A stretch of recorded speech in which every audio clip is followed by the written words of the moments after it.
Good morning, everyone. It's November 13th, and we're starting our planning board meeting. The first item this morning is adoption of resolutions. We have one MCDOT Washington Grove Connector Trail CIP Forest Conservation Plan Amendment, where all board members can vote. Do I have a motion for approval of the MCDOT Washington Grove Connector Trail CIP Forest Conservation Plan Amendment? Move approval. I second. All in favor? Aye. Aye. The ayes have it, 5-0. Next, we have two regulatory extensions this morning. The Woodland Estates Preliminary Plan Amendment, Forest Conservation Plan, where the applicant is requesting the second extension, and the second one is the Hassanian Residence Preliminary Plan Regulatory Extension Request number 5. Both staff is recommending approval of the extension requests. Do I have a motion of approval of these two extension requests? Move approval of the extension requests. I second. All in favor? Aye. The ayes have it. And so can we go directly into the? Okay, we're going to take a 1-minute break and then start with our next item, approval of the fiscal year 27 operating budget for parks. Thank you.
Good morning again. We're on item number 5, the Parks Fiscal Year 27 Annual Operating Budget, where they're asking for approval.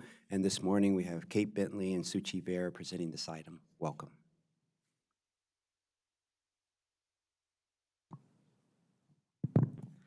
Good morning. For the record, I am Kate Bentley, Budget Manager for the Department of Parks. We are here today seeking your approval for the expenditure funding levels for the Department of Parks FY27 proposed budgets for the Park Fund, the Property Management Fund, the Special Revenue Fund, and the Enterprise Fund, as well as for the estimated Park Fund revenue collected by the department, which excludes the property tax revenue, which is collected by the county. Can you see the slides on your screens? I just wanted to make sure. Okay. Just talk a little bit loud. Or make the microphone close. Yes. Thank you. So we will start with the Park Fund. Further detail is included in the memo on pages 3 through 5. Our department provided detail on our Park Fund request at the Planning Board session last month. Since that session, there have been a few changes to our request. The department's pension cost dropped by $460,000 from $822,852 to $359,482.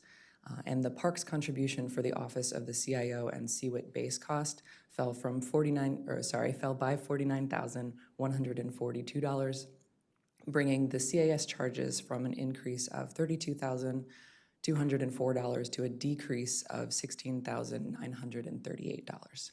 However, the most significant change is a decrease of about $2.2 million, resulting from the correction of a compensation base budget error that affected comparisons between the FY26 and FY27 budgets. This error double counted a portion of the compensation base budget, and correcting this error brought the compensation change, which includes annualizations of position changes and positions deferred in the FY26 budget, as well as benefits increases, from $2.38 million to $128,707. Can I ask you a question here? Yes. You say without reserve. When you say reserve, is it your contribution to reserve, or something else? So the reserve is set by the proposed budget, what the final proposed budget is. So it's a 3% calculation, automatic calculation. I believe that it includes everything except the debt service. So it's just a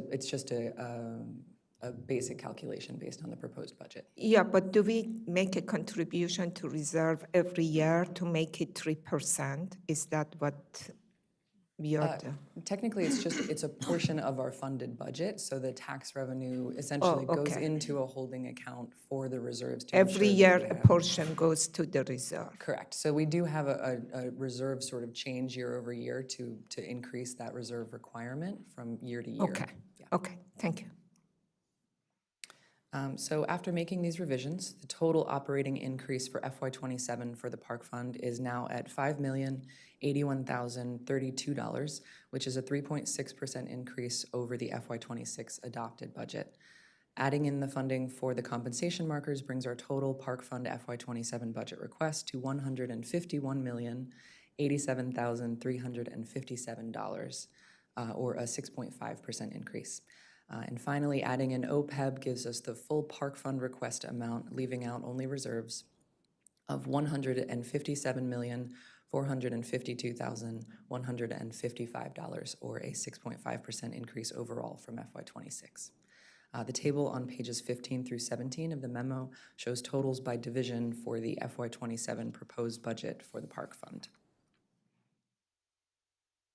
The FY27 Park Fund non-tax operating revenue is projected to be $9,783,459. This total is $171,043 higher than the FY26 adopted budget. This increase is mainly due to the $324,740 increase to the Water Quality Protection Fund revenue. Revenue from recreation and user fees will drop by about $19,000 due to a $26,000 increase in fee revenue for artificial turf and lit ball fields, and an estimated $50,000 reduction to Nature Center program fees. The Nature Center decrease is largely due to the fact that $31,000 related to the FY26 Nature Program enhancement is being removed from the FY27 budget, as that enhancement was not adopted. Interest revenues for the Park Fund are set annually based on market conditions and fund balances. For FY27, projections have been lowered for all departmental funds to avoid overestimating this unpredictable revenue source amid market volatility. Interest revenue in the Park Fund is decreasing by $125,000. The revenue total also reflects a proposed increase in intergovernmental revenue of $324,742 from the Water Quality Protection Fund. Pages 4 and 5 of the memo provide further detail about the changes. Can I ask a question here also? The Water Quality Protection Fund, is that based on a percentage that we receive? So if the fund in general with county government goes up, ours goes up, but our percentage stays the same? We make a request that is inclusive of requests, so typically it includes OBI increases. It's not a set increase year over year. It includes OBI for any new stormwater management facilities. It includes small increases for volunteer services supplies. And then it also covers the impact of the FY26 merit and COLA increases for staff that are covered under the Water Quality Protection Fund. So that's based on agreement. It's not open for negotiation, correct? It is is open. Yes, it is So open that for could be negotiation. changed. Yes. Okay. Thank you. At our last session, the board requested additional information for the MC Risk Management Fund. Pages 6 and 7 have more detailed information on this fund. The FY27 increase totals $812,100, which will bring the Park Fund contribution to the MC Risk Management Fund to $3,146,200. I've included a chart here to show the major cost drivers. So you can see that the major cost driver here is the claims, and you can see how unpredictable those claims can be. So that is the main reason why risk management continues to go up. It's hard to predict what those claims are going to be, and we have to make sure that we have money in the fund to cover whatever claims may happen. I will pause here just in case there's any questions on risk management. No, okay. The rest of the funds we will review today are non-tax supported. This means they use revenue collected from fees and other sources to fund their costs. The first non-tax supported fund is property management. Detail on this fund and its operations can be found on page 8 of your memo. The FY27 budget request for revenue is $1,886,800, and the expenditure request is for $2,113,169. This is an overall increase of 7.7% compared to the FY26 budget. The expenditure budget includes the use of $226,369 of available fund balance to fund the renovation of the Ziegler House in Little Bennett. The table on page 18 shows the details for the FY27 proposed revenues and expenditures for the Property Management Fund. The next fund is the Special Revenue Fund. This is actually a grouping of multiple smaller funds, each with specific types of revenue and rules on how that revenue can be utilized. Pages 9 through 11 include detail about the cost changes, as well as the brief overview of the individual funds. The combined revenue for the special revenue funds for the proposed FY27 budget is $4,702,162, an increase of $857,128 over FY26, while the expenditures total $5,042,361, or a $540,842 increase over FY26. The largest increase for FY27 is the increase in both revenue and expenditure in the account for the Montgomery County Montgomery County Schools ball field maintenance. Revenue is increasing by just under $940,000 for the reimbursement from the county for these maintenance costs. Expenditures are increasing by $483,000 based on increased contractor cost and additional school fields being taken on by our department. This major contract expires at the end of December, and we expect the cost to increase significantly when it's rebid. There's also small increases included for the cost of staff that support the program and for minor supplies. The table on page 19 shows the consolidated FY27 proposed revenues and expenditures for the Special Revenue Fund. So how do you make up the difference? The difference between the revenue and expenditures. So in FY26, for the ball field maintenance SRF, they used $500,000 of available fund balance to fund FY26. So the difference between FY26 and FY27 from a revenue perspective includes that $500,000 that would have been used from fund balance. The money was left over just because the contract, essentially they couldn't get to certain fields. It's a very big contract. So we don't pay them for services not rendered. So we had savings in the account, which covered FY26, but it does create a problem for FY27. So are we going to create problem for the FY28 now? No, we should be. So right now, the anticipated amount that we have to cover the contract, and we won't know what the costs will be truly until the bids come back and we award the contract, we will be able to shift to correct the revenue that we're gathering to cover the contract and make sure that we're covered in future fiscal years.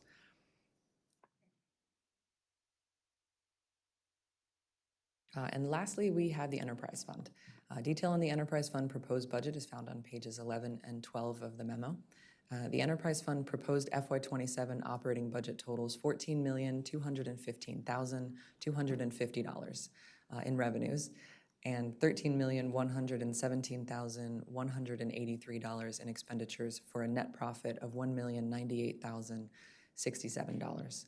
The revenue decrease of $30,840 is due to fewer leased ice rentals at Cabin John Ice Rink due to a planned renovation in April of 2027. The Enterprise Fund proposed expenditures are $518,828 higher than the FY26, primarily due to increased compensation costs, including increased pension and benefits for career staff and increased seasonal staffing costs due to expanded programming and salary adjustments. There is one new position, an active Montgomery support specialist, being proposed for the FY27 Enterprise Fund. This position will support both enterprise and park operations. The table on page 20 shows the FY27 proposed revenues and expenditures for the Enterprise Fund. At our last session, the board requested additional information about the Wheaton headquarters building budget, which sits in enterprise. The revenue and expenditures for this fund are both increasing by $728,953. Pages 12 through 14 include more detail on building operations and the cost drivers of the budget increase. The table on page 21 shows the overall budget for FY27. I will pause here again just in case there are any questions. I've also invited our Deputy Director of Operations, Gary Burnett, to join me so he can answer any operations questions that I don't know the answers to. I do have a question out of curiosity. So we have a planning department and we have a parks department, and I was wondering why there isn't contribution from planning with regards to the expenditures of the Wheaton headquarters. So the rents are based on the square footage that each department occupies in the building, because planning and parks both have 2 floors. It's the same square footage, so our rent is broken out the same. So it's where the staff are sitting and how much square footage they utilize in the building. So this expenditure is for the parks, and then planning has their own expenditure for it? Yes, so this is Okay. the total building budget. So this is Parks operates the building, so we're presenting the budget to you, but I believe that the rents are broken out. Yeah, the rents are, for each department, are broken out in the memo. Let me see where that is, on page 13. So you can see how much of the building, so it's based on the percentages up at the top, and then how much of the increase is affecting each group. Did I answer the question? My question was more of a why. Oh, why? Yeah. So the Parks Department operates the budget. Our staff are in the building and working with the contractor. And then the building operations are funded through these rents. The rents were decided when the building opened in the lease agreement that was signed by the county and the commission. And that's where the percentages came from, was from the original lease agreement document. So the rent, because I was part of the contract negotiation for Wheaton headquarters, is the cost of maintaining and staying in the building. So we are not making money out of it, but this building actually belongs to the commission. And everybody pay rent, and the rent is actually the cost of maintenance and operation of the building. So like Montgomery County has about a little bit more than 50%. So we calculate all the cost of the building, operation of the building, that is everything, and also people sitting in front, park police and everybody. And then based on that, the square footage of area that each agency occupies, they pay rent. But it's not actually rent, it's the cost of the operation of the building. So it's not debt service to the debt service to build the building, it's just to keep it up? Yes. Okay, great. So it's not a mortgage payment, it's more of a maintenance cost. Thank you. Is that, you good? Okay. So here is a summary of the numbers we have reviewed in our presentation today and for which we are seeking your approval. I'll just pause here so that we can absorb this a little bit. And this concludes our presentation of the proposed budget totals for each of the department's funds. Do you have any additional questions for us? I have a comment. I had the honor of getting a tour of Pope Farm, and while I was at Pope Farm, I asked the team members there, what could we do to support you all and your great operations at Pope Farm? And it was mentioned that an educational facility at Pope Farm would be great to host programs for the community and see how the parks are maintained through the management of trees, plants, and natives. And so I know it's not in the budget this year, but I hope that next year we could have a request for an educational facility at Pope Farm to better educate and enhance our park system. That's a very exciting idea, yeah. We'll take a look at that. I have no questions about this. I just want people to know that this is our third work session on this, and so we appreciate and it started maybe, I don't know, more than a month ago. So I want people to know that you came to the board and with a initial draft budget, and we worked through some things, and then you refined it, and then refined it again, and this is the final budget. So we appreciate your hard work in working through this. It's a lot of work. It starts, even though the last budget was approved in June, and then it was started over the summer. You guys looking at what will the budget be for the next year, thinking about your priorities. And so I appreciate all the hard work your team does in preparing the budget, so thank you. So hearing no other questions or comments, do I have a motion to approve Parks' recommended fiscal year 27 budget? Move to approve the budget? I second. All in favor? Aye. Aye, the ayes have it, 5-0. Thank you so much. So we're going to take a 2-minute break and start with our next item, item number 6, Holton Arms School Special Exception Major Modification, CBA 1174E, where staff is recommending approval and submitting transmittal of comments to the hearing examiner. Thank you.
Good morning again. We're on item number 6, the Holton Arms School Special Exception Major Modification, where staff is recommending approval and transmittal of comments to the hearing examiner. So this morning, we have Grace Bogdan presenting this item. Welcome. Good morning, members of the Planning Board. For the record, Grace Bogdan, lead reviewer for Holton Arms. This is a major modification to a special exception, case number CBA 1174-E. We are recommending approval and transmittal of comments to the hearing examiner ahead of their hearing, which will take place next week. Today, we do have additional information to present to you and a correction to the staff report as well. This project is located in the southwestern portion of Montgomery County on the north side of River Road. And this aerial zooms in. You can see the property is located on the north side of River Road, just east of the Interstate 495.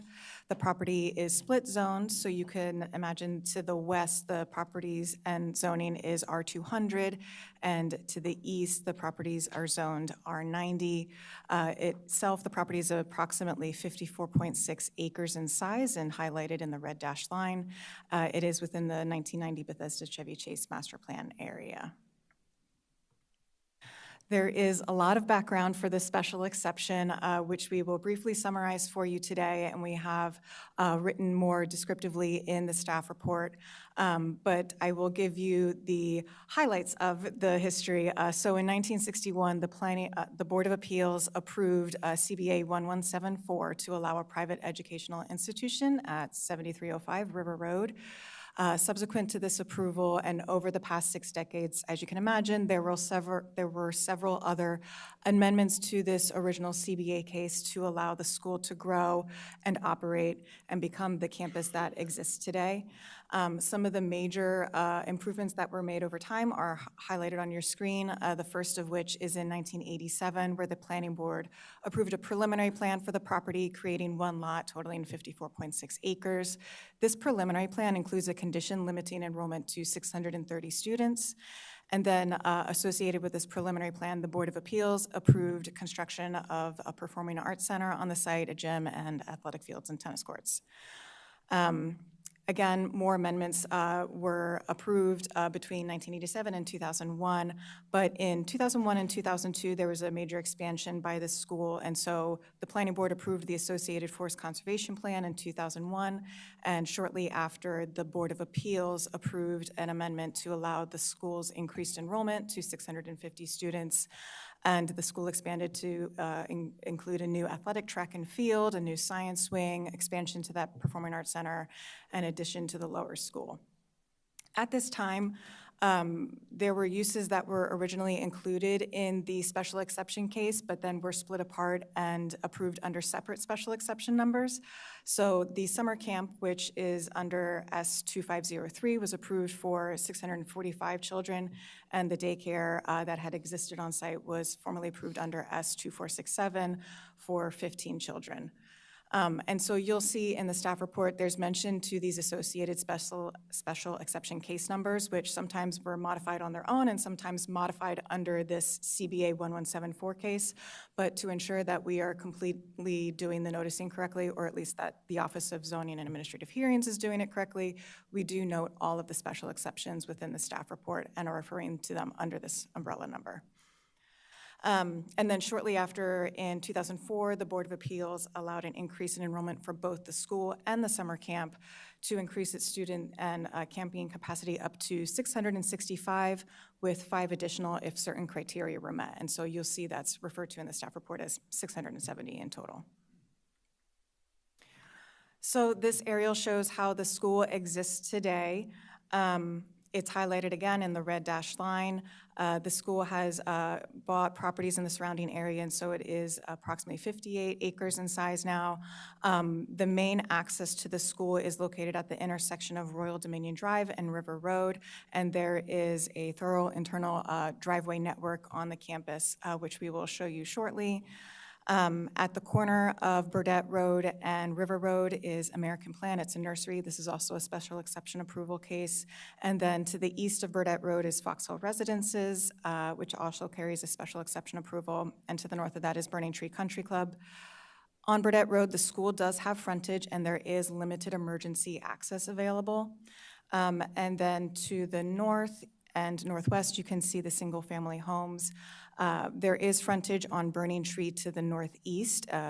However, there is no access on this area of the site.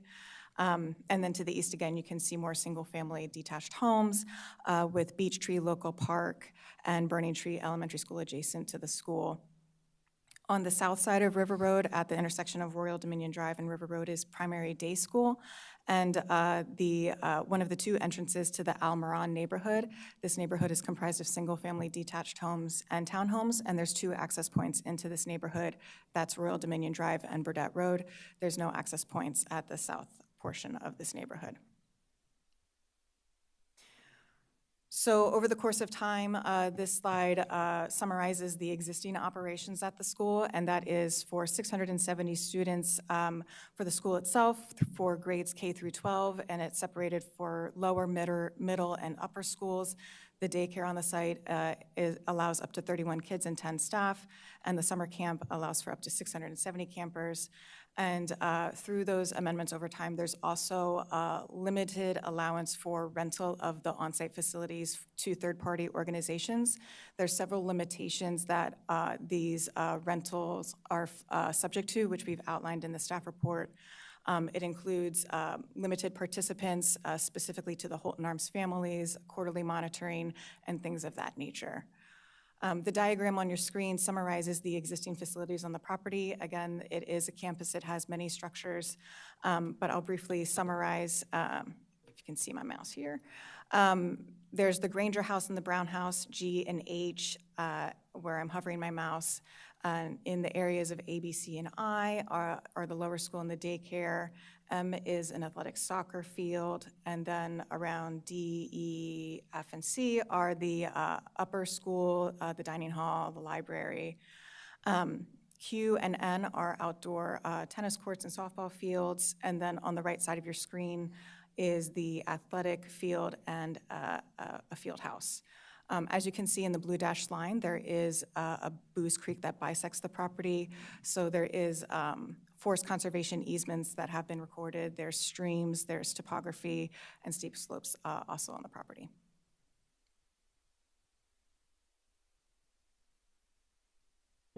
So what the school is proposing today with this major modification is an increase in enrollment for both the school and the summer camp, flexibility in the use and rental of the facilities by third-party organizations, including other youth programs and independent schools and nonprofit organizations, and a formal change of use to the Granger House, which with each of these 4 items that the applicant's proposing, they are not proposing any physical improvements to the site.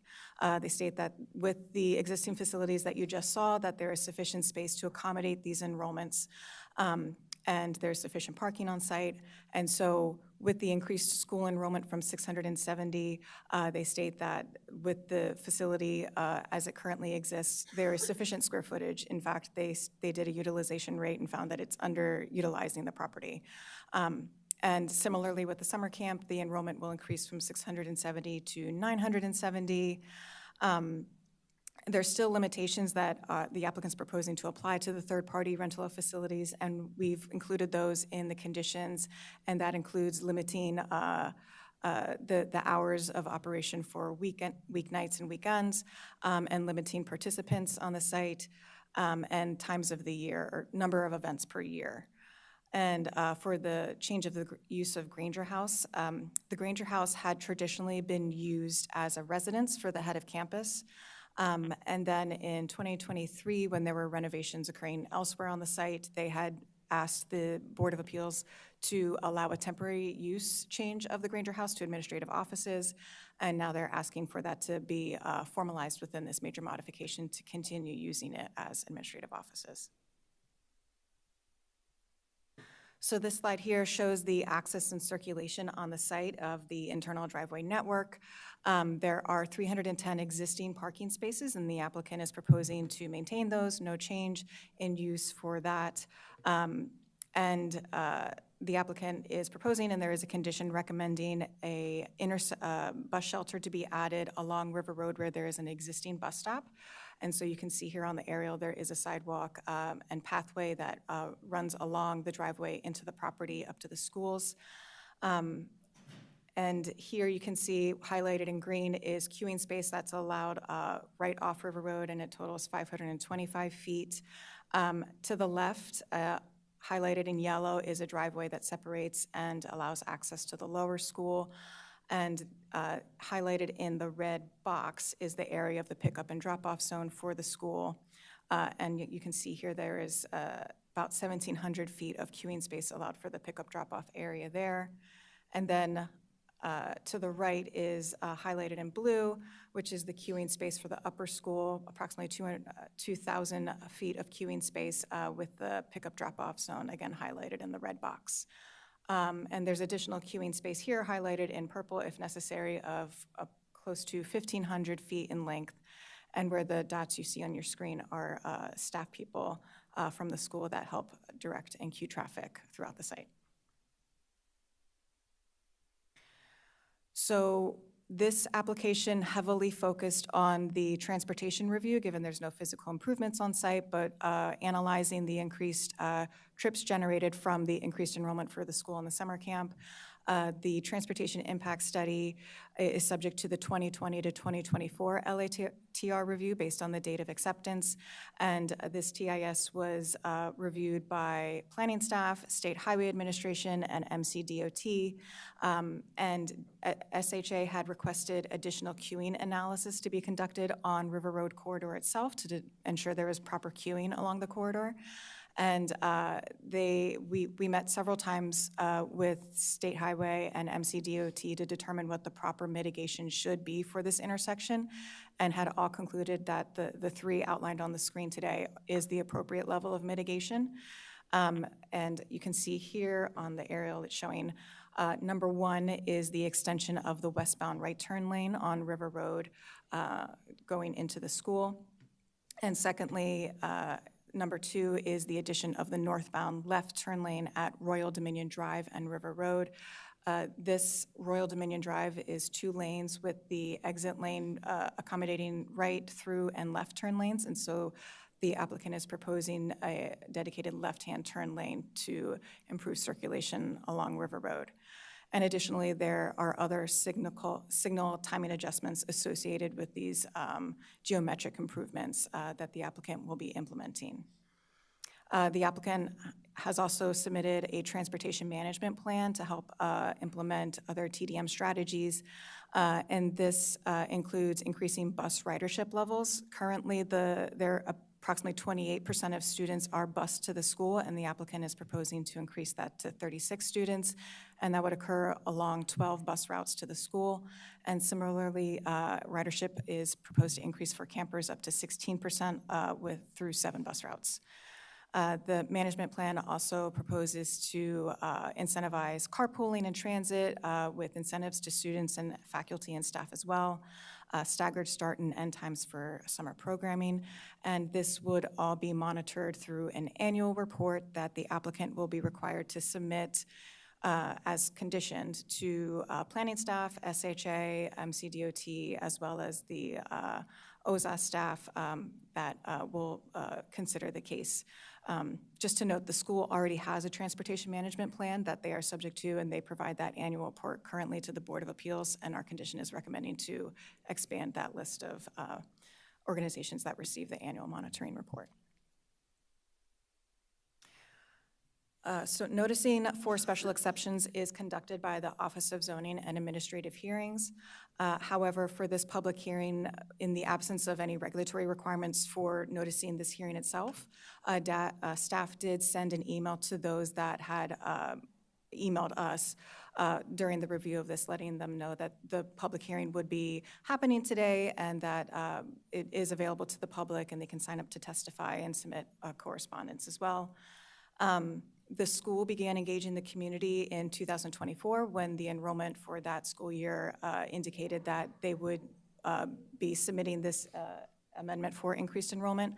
And so they initially reached out in November and had a growing list of interested parties, and they most recently met with the community in September of 2025 prior to the final submission for this special exception.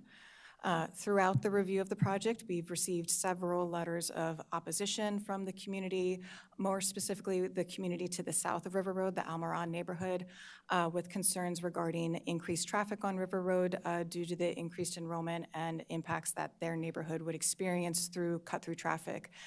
They state that in its current position, the neighborhood experiences cut-through traffic, and they believe that with the increased enrollment, it would only increase. And they have concerns for safety. The neighborhood does not include sidewalks currently, and so for walkers within the neighborhood, they pose safety concerns. The letters of opposition also request the applicant to mandate 100% busing. Again, the applicant is proposing busing, but it is not 100%, it is 36% of students. In the next couple of slides, I have some supplemental information to present to the board that was not included in the staff report. The first of which is a finding per section 59G 1.2.1, standard for evaluation. For the Board of Appeals and the zoning administrator to review these cases, there must be a review of inherent and non-inherent adverse effects. Inherent adverse effects are the physical operation and characteristics typically associated with the use, regardless of its size or scale of operations.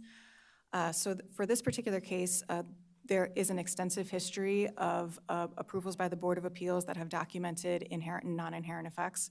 And in review of those cases, the Board of Appeals had determined that all adverse effects associated with a school are inherent.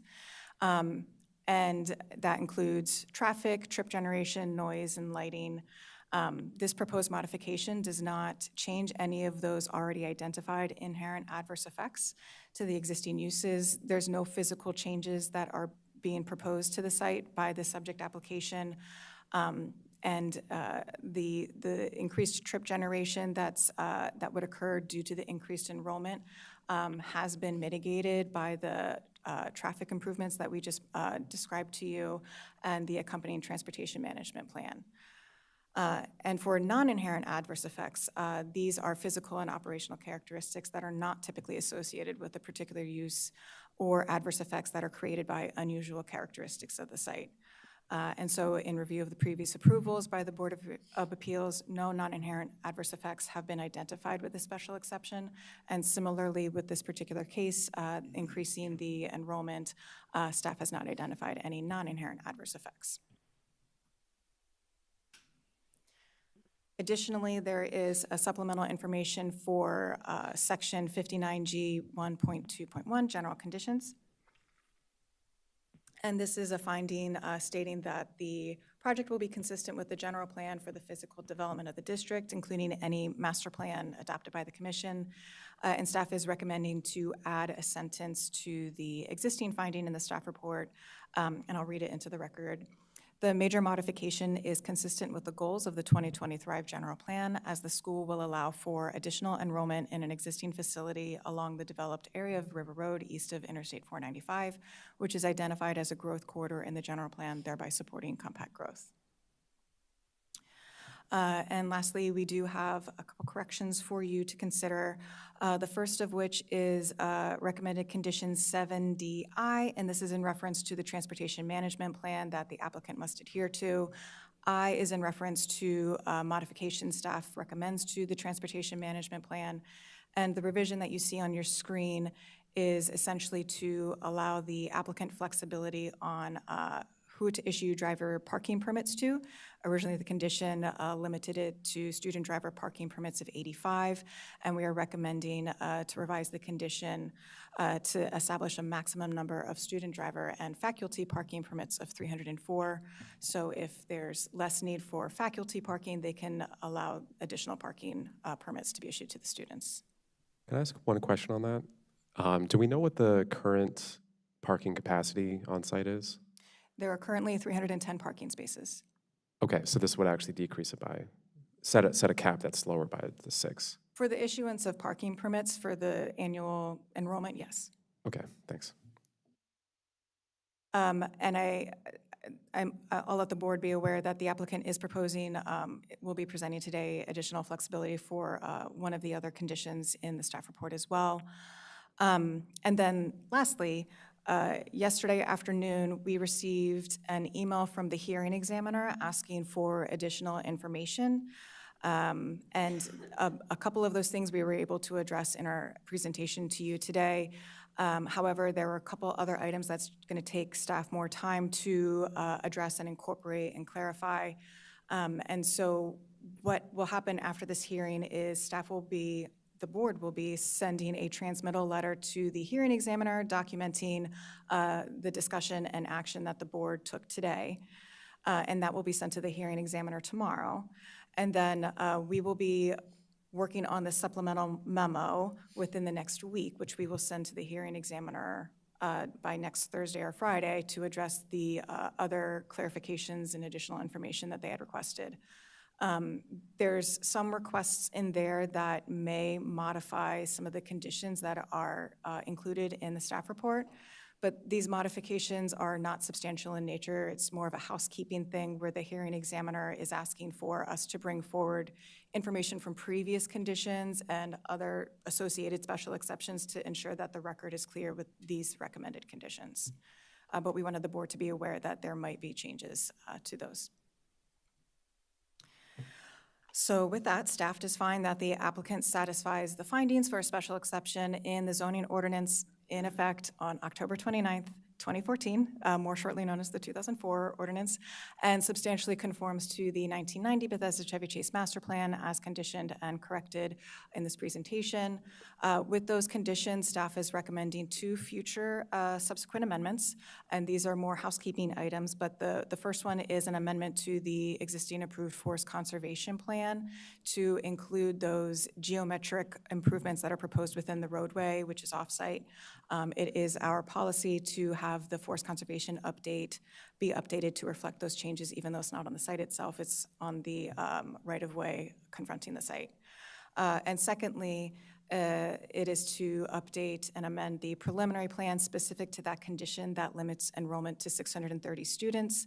It's clear that subsequent to that planning board action that there were increased enrollments allowed through the Board of Appeals opinions, and those Board of Appeals opinions made the finding for adequate public facilities.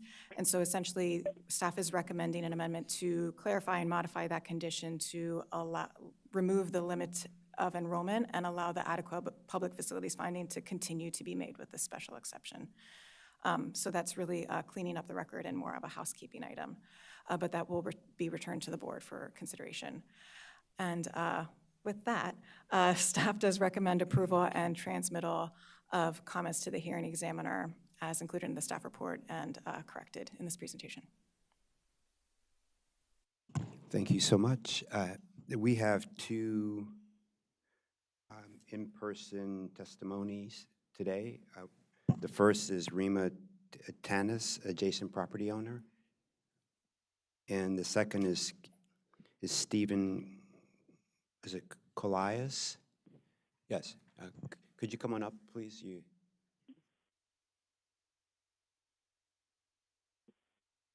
Is Ms. Tanis here, Rima? Or is she online? Okay. So you have 3 minutes to provide your testimony, sir. You press the... No. Okay, great. Good morning. Thanks for giving me this opportunity to speak. Together with many of my neighbors, I live on Royal Dominion Drive, by the way, which is the street along which one of the proposed changes is taking place. Together with many of my neighbors, there are a considerable number of questions about this. And so I just want to point out that, I'll speak for myself, I am opposed to the proposals to increase academic year enrollment, increase summer camp enrollment, allow facility rentals to large groups, as large as 870 people, and most dear to my heart, to construct a dedicated left-hand turn lane on the Elmira side of Royal Dominion Drive, the street which I live on, and to use primary day school for overflow parking for Holton events. And I would just point out that While it was mentioned that the community has been engaged on this, it hasn't been very specific engagement. I think we received a vague postcard pointing out that there would be a Zoom meeting on a date and time that was at the choosing of Holton. We were not able to make it. The card just talked about planning the future. It made no mention of a change to our street. It was not enough. It wasn't reasonable notice.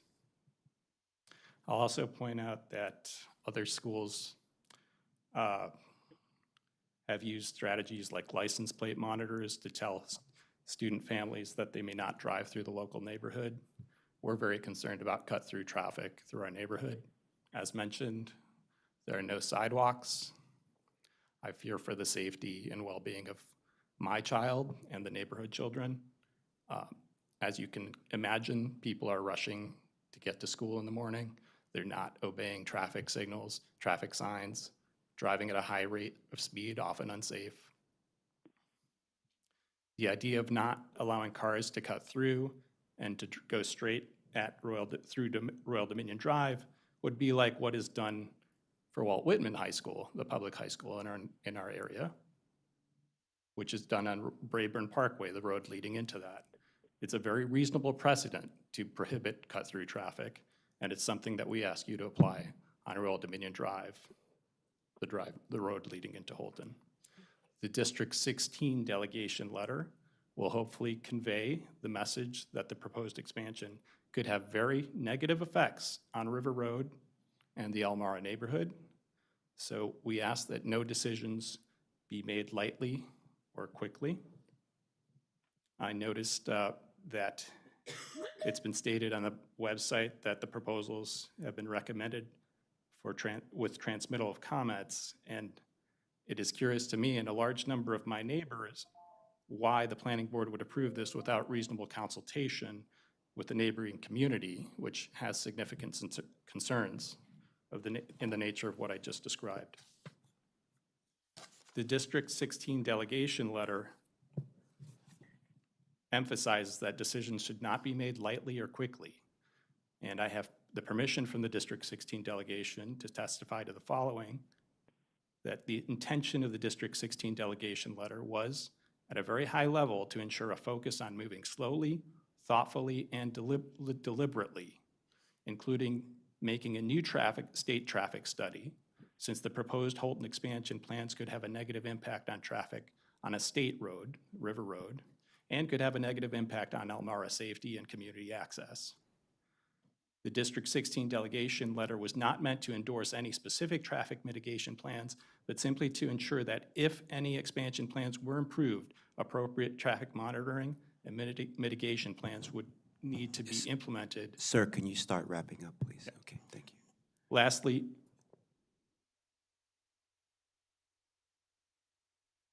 Hit your mic again, Bishop. Lastly, the District 16 delegation letter was not meant to endorse the construction of a dedicated left-hand turn lane on the Elmira side of Royal Dominion Drive. Thank you. Thank you so much for your testimony. Would this applicant like to make a testimony? A presentation, yeah. Thank you for the opportunity. The second speaker is not online, is that right? Okay, thank you. For the record, Suli Cho with the law firm of Bregman, Burbert, Schwartz, and Gilday on behalf of Holton Arms School. We thank you and we thank staff for the very thorough investigation as to the history of the Holton Arms Special Exception. As with many cases of this nature, the approvals go quite far back, and in working with staff, it was a pleasure to see the level of detail and investigation that was conducted, and it is very appreciated by the school. Just very briefly, in response to the comment made by the community member, the cut-through issue is something that we separately analyzed in a supplemental traffic report that has been submitted to the hearing examiner's office and shared with staff. Grove Slade, Katie Wagner, who is with me at the table, conducted a very specific assessment of drivers' license plate analysis on a typical day. And what we found was that there is, number one, there are families with students at Holton Arms that live in Almira, for one, and also there are families that have siblings that attend primary day, and so there is a drop-off activity that happens at primary day, and then, you know, proceeding to Holton Arms. So there is what we observed was not a high level of cut-through activity. I think that there is a perceived impact by neighbors, and we fully intend through the hearing examiners process next week to present very detailed testimony and information by Grove Slade on that regard. But that information was evaluated and considered by State Highway Administration, MCDOT, and your planning staff, transportation planning staff, in coming to the recommendation that is before you this morning. We have, as staff indicated, approval letters from both outside agencies. And the traffic study itself, the LATR, has undergone 3 revisions to incorporate very robust comments and input received by those agencies. In terms of the school's outreach to the community, I just have to say that they have gone above and beyond. We are disappointed to hear that there are some folks who were not able to attend the virtual meeting that was held on September 9th. A full presentation of the school's modification with information on the intersection improvement for mitigation of what is being requested by the school was presented. Prior to that, there were at least 2 other community meetings held separately with the Bradley Boulevard Civic Citizens Association and with the specific parties of record that have entered their appearance in this case, with whom they were invited into individual meetings or in-person meetings, a meeting with the head of school on campus in August over the summer. So there have been multiple attempts for this by the school to engage and to inform. They have a website that which is somewhat unusual for an applicant to do on their own volition. So not in addition to the DAIC portal that the planning department provides for the public to download materials for the application, the school on their own website created a special exception page and where all our application materials, correspondence, things of import to the community could be readily accessible. So the school has endeavored to be as transparent as possible. But nonetheless, we have a hearing process next week, which we fully understand will give the community even further opportunity to come forward and express their concerns and ask questions and testify. In terms of the conditions of approval that have been presented, there are, as staff indicated, 2 conditions in addition to the one regarding the student driver permits that we would request additional flexibility. And that's condition number 5 and condition 6, where it indicates, before any enrollment cap increase, both the intersection improvement be constructed and the bus shelter be installed.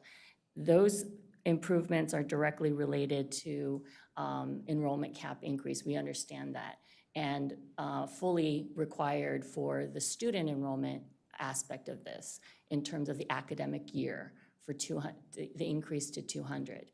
We do think that there could be an opportunity for additional dialogue with staff, DOT, and SHA to discuss the summer, whether there's some measure of a summer increase that could occur prior to the intersection improvement, which will take, we estimate, about 18 months to get approved, designed even. We haven't gone through detailed design for the intersection improvement, permitted by State Highway, reviewed by DOT and your staff, and then constructed will be we estimate, 12 to 18-month endeavor. And so because there is such a need for summer programming within just in Montgomery County, as you probably know, the school's existing summer program basically fills up within 10 to 15 minutes of the registration being opened. And it's unfortunate families, wait by their computers to essentially be able to log in time, and it's a race to register. And the school has heard from many, many families that they just, and these are families that are not students of Holton Arms during, the academic year. These are families who have students in public schools, who have students in other school environments, but would like to have their child try the Creative Summer Program that's offered by Holton, which is just highly acclaimed and just very well received by community and family. So our only request is that because we are here today, but we intend to work with staff after today's meeting. But prior to the hearing examiner making a final decision, we intend to have Gross Slade do that analysis, whether some measure of the summer camp cap increase can be accommodated prior to intersection improvement without negative impact to the River Road corridor, or can be justified from a traffic analysis perspective. And that's what we're requesting for condition 5 and 6. And with that, I have Tracy Fudge. She is the Chief Operating Officer. We regret that the head of school had a previous conference that was scheduled prior to our knowing about today's meeting. Initially, this was an administrative review and not a planning board item, but so she regrets that she wasn't able to be here in person. So with that, we're here to answer any questions. Thank you so much. We can start with questions, comments from the board. Would anyone like to start? Okay, please. Thank you for the explanation. You said that the school has a website. Have they posted the virtual meeting with the community? I think it would be good that those people that they missed it, maybe they could watch it. That would be helpful if they haven't done it. The other question I have is that is the school, maybe from you, is the school able to fit all the additional classroom within the existing footprint? There is no additional expansion of the school needed? Because it looks like that you may need to have additional classrooms. The current classroom and campus facility can fit the proposed number of new students without additional construction. Okay, that was my question. Thank you. I'm not familiar with Holton Arms, and I was wondering if is it a school that has both boys and girls, or is it like one gender-specific type of school? Yeah, very good question. I guess we just assumed that you would know, and I apologize. It is an all-girls school. Why would you assume? I know. I shouldn't have learned my lesson. Oh, but the summer camp is co-ed. The academic year is all-girl. I have a question about well, first, thanks for the presentation. I think it answered some of my questions already, so thank you. But I have a question about the cut-through concern. In the staff report, it mentions, and is this something that staff observed, or was this the report that the applicant submitted? But counts, basically, of morning vehicles going to the school, from the school in the afternoon, to the school, from the neighborhood to the south. And very small numbers, at least what was observed on the day that it was recorded. It looks like 15, which is 3% of all cars going into the school, according to the staff report. Coming from the south on Royal Dominion Drive, 18 in the morning coming from the school, going south into the neighborhood. Even fewer in the afternoon, it looks like 7 and 4, respectively. So And that's not specifically cut through, that's just vehicles from the neighborhood going to the school and then coming back. I think what I'm trying to understand is the community concern about cut-through traffic in general, because there's only two entrances to the neighborhood. There's the Royal Dominion Drive, and then there's Burdette, 900 feet to the west on River Road. And I'm trying to understand sort of the benefit that cars would have of using a single cut-through option, considering that it's a very short distance along River Road where they would come back out the other end. Do we have any insight into, number one, just general cut-through, like what have we observed, or what has the applicant observed about that? Knowing not sort of seeing the data or doing the observations myself, it doesn't really seem intuitive that people would choose that path. So any insight there would be helpful. Yeah, so Katie Wagner with Grove Slade. So you are correct. It is not an intuitive path to take, that it is longer distance to travel through the neighborhood than to just turn left into River Road. And so that's why we did we did a license plate study. So we had somebody stand at the Burdette intersection, somebody stand at the Royal Dominion intersection, write down license plates and match them. And so that's where we were able to see that there were cars making that movement. But we worked with the school to understand how many siblings are enrolled at Primary Day, how many siblings are enrolled at Holton Arms, and there also are a number of staff members that have students at Primary Day. And so the numbers that we observed of the matching of the license plates correlated to the expected number of cars that we would be seen making that movement. And so that's why we did the study, because observations or community feelings of how many cars are making that movement just don't align with the traffic volumes that we observed and just the counts that we collected, and then the license plates. So the Primary Day point specifically, is that people are making that movement because the access to Primary Day is off of Royal Dominion Drive before it gets to? The access to Primary Day is off of Royal Dominion. So if parents are driving through the neighborhood, turning in, and then going up to Holton, is kind of making that right turn in,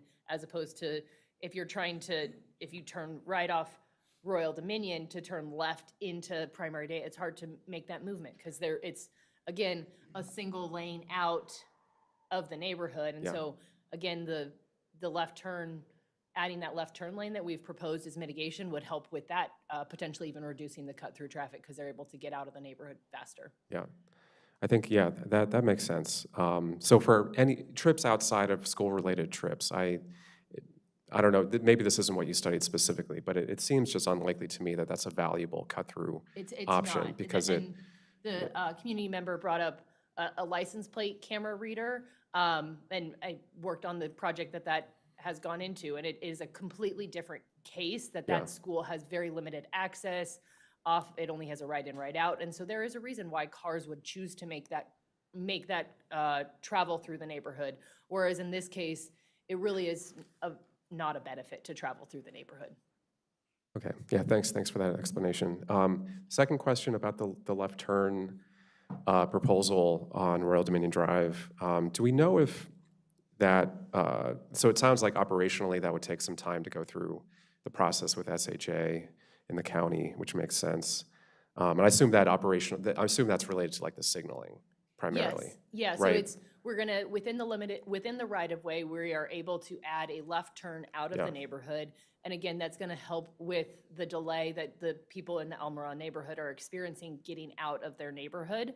And so it helps the intersection and corridor operate more efficiently. And so that is why we, again, worked with SHA, MCDOT to really address mitigation that can be done in a safe way. They don't want to widen River Road, and so we really had limited options in mitigation, and we really feel that this will help that intersection operate better. Yeah. Can I ask a question? Same here. So in that, now there are 2 lanes, where there's 2 lanes, are going to be 3 lanes now? Yes, yep. And there's width in the right-of-way for the Yes. 3 lanes? Yeah. You won't change the curb to curb? What, I mean, how will Well, there, There will be curb to curb. The curb to curb will change slightly, but there is a pretty extensive buffer that we are able to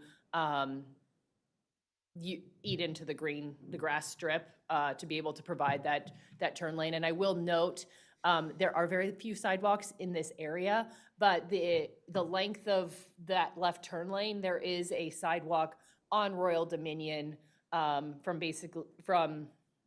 the length of the left turn lane. So there is a sidewalk, so neighbors can get out of the community can get out of their neighborhood, use the crosswalks to then walk to Holton Arms or the bus stop that is being improved. so how long will this?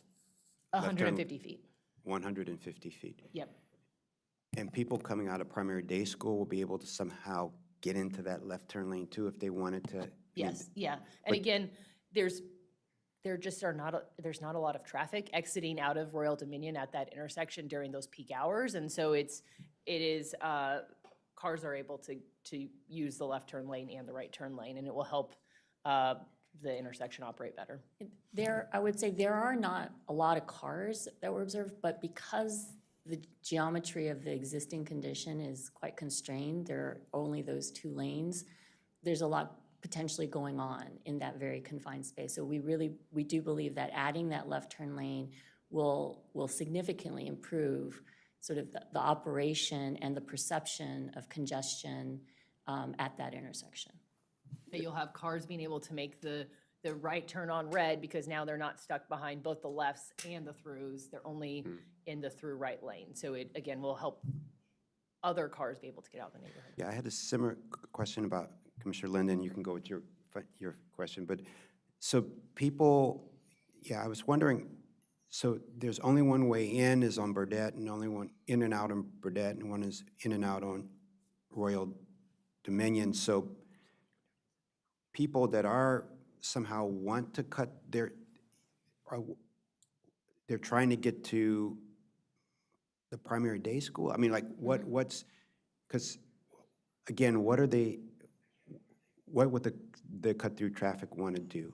You know, like what are they trying to do, get to one of the schools more easily? We believe or that they're trying to get to primary day school, and we have, or there are people in the neighborhood, that there's just is a very limited reason why you would be making this route. It is again not to, it doesn't make it a shorter distance to travel to get to Holton Arms. Okay, And again, I will also say that to address kind of other mitigation at the intersection, the signal timing adjustments that we are making, I'm going to expand on that one just a little bit. So there is the eastbound left turn into the school that is a pretty heavily utilized movement. We're anticipating over 300 vehicles in the peak hour making that movement. And so, again, we worked with the State Highway and MCDOT. They do not want to widen River Road to add another left turn lane into the school. And so what we're doing is, and I'm going to get pretty technical and in the weeds, but what we're doing is called double cycling that left turn lane, so that when the eastbound through gets a green light, all of the eastbound through cars go and the eastbound lefts go. The eastbound left queue is able to clear, and then they get the red ball, but then they're going to go again before they're going to go twice in one cycle. And so it's really to help process those left turn volumes because they get stuck in the through queue, because just River Road is a corridor that is used by commuters, and there are, I think, 7 schools in a very short distance on this corridor. And so there is a lot of school traffic not associated with Holton Arms, parents pick up and drop off all in a very short distance, short time period. And so it's not just Holton Arms, it's all of the schools in this area. And so really that is one of the things that we're also doing to address kind of traffic. So your double cycle Yeah. would be just in the peak AM? Yes, So they yeah, would and- adjust the signals for the time of day? Yes, and not even the whole hour, just the 30 minutes around pickup and drop off time periods to really get cars off of River Road efficiently. And how do you think that would affect the signal at Royal Dominion Drive for folks trying to get, would that, because with the left turn being installed, hopefully that'll address some of the issues that you talked about, but will they be facing a longer delay? No, these improvements, these mitigation measures really improve the intersection operations as a whole. And then we are making improvements along the corridor that we don't just look at the isolated intersection. We really want to look at the whole corridor. And so there are signal timing adjustments made through along the whole corridor, because if you can get out of your neighborhood fast and you're sitting in traffic in River Road, it makes no difference. Like, you're still sitting in traffic, it's either in your neighborhood or on River Road. And so we really look at the corridor as a whole. Yeah, that makes sense. I don't think I have any other questions about the transportation piece. Yeah, thanks for your explanations. Yeah, I had one more question about transportation. So this queuing, I guess you're going to also recommending to add a longer queuing stack on River Road. Is that what I understand? For that right turn? No. The westbound right turn, yes. We are planning to extend that.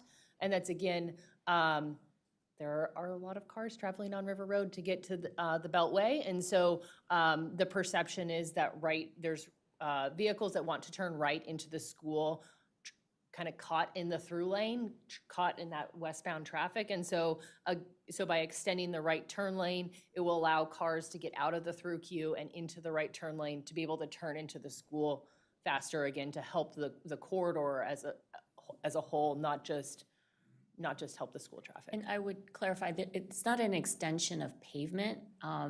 It's just an extension of the striping to elongate the line and allow people to know that they can go right and move into that right area and not stay behind a car that's just trying to get to the Beltway.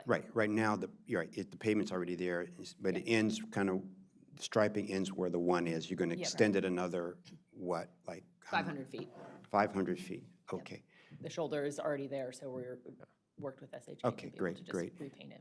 Yeah, so I have a transportation, you want to go from whatever, 26% bus ridership, whatever, to 36%. How do you make that happen? Yeah. How does the school make it happen? So the school has hired a TDM expert, and so underwent a thorough evaluation of all of the kind of TDM operations of the school. They operate a bus program already. They have 28% of their students on the bus.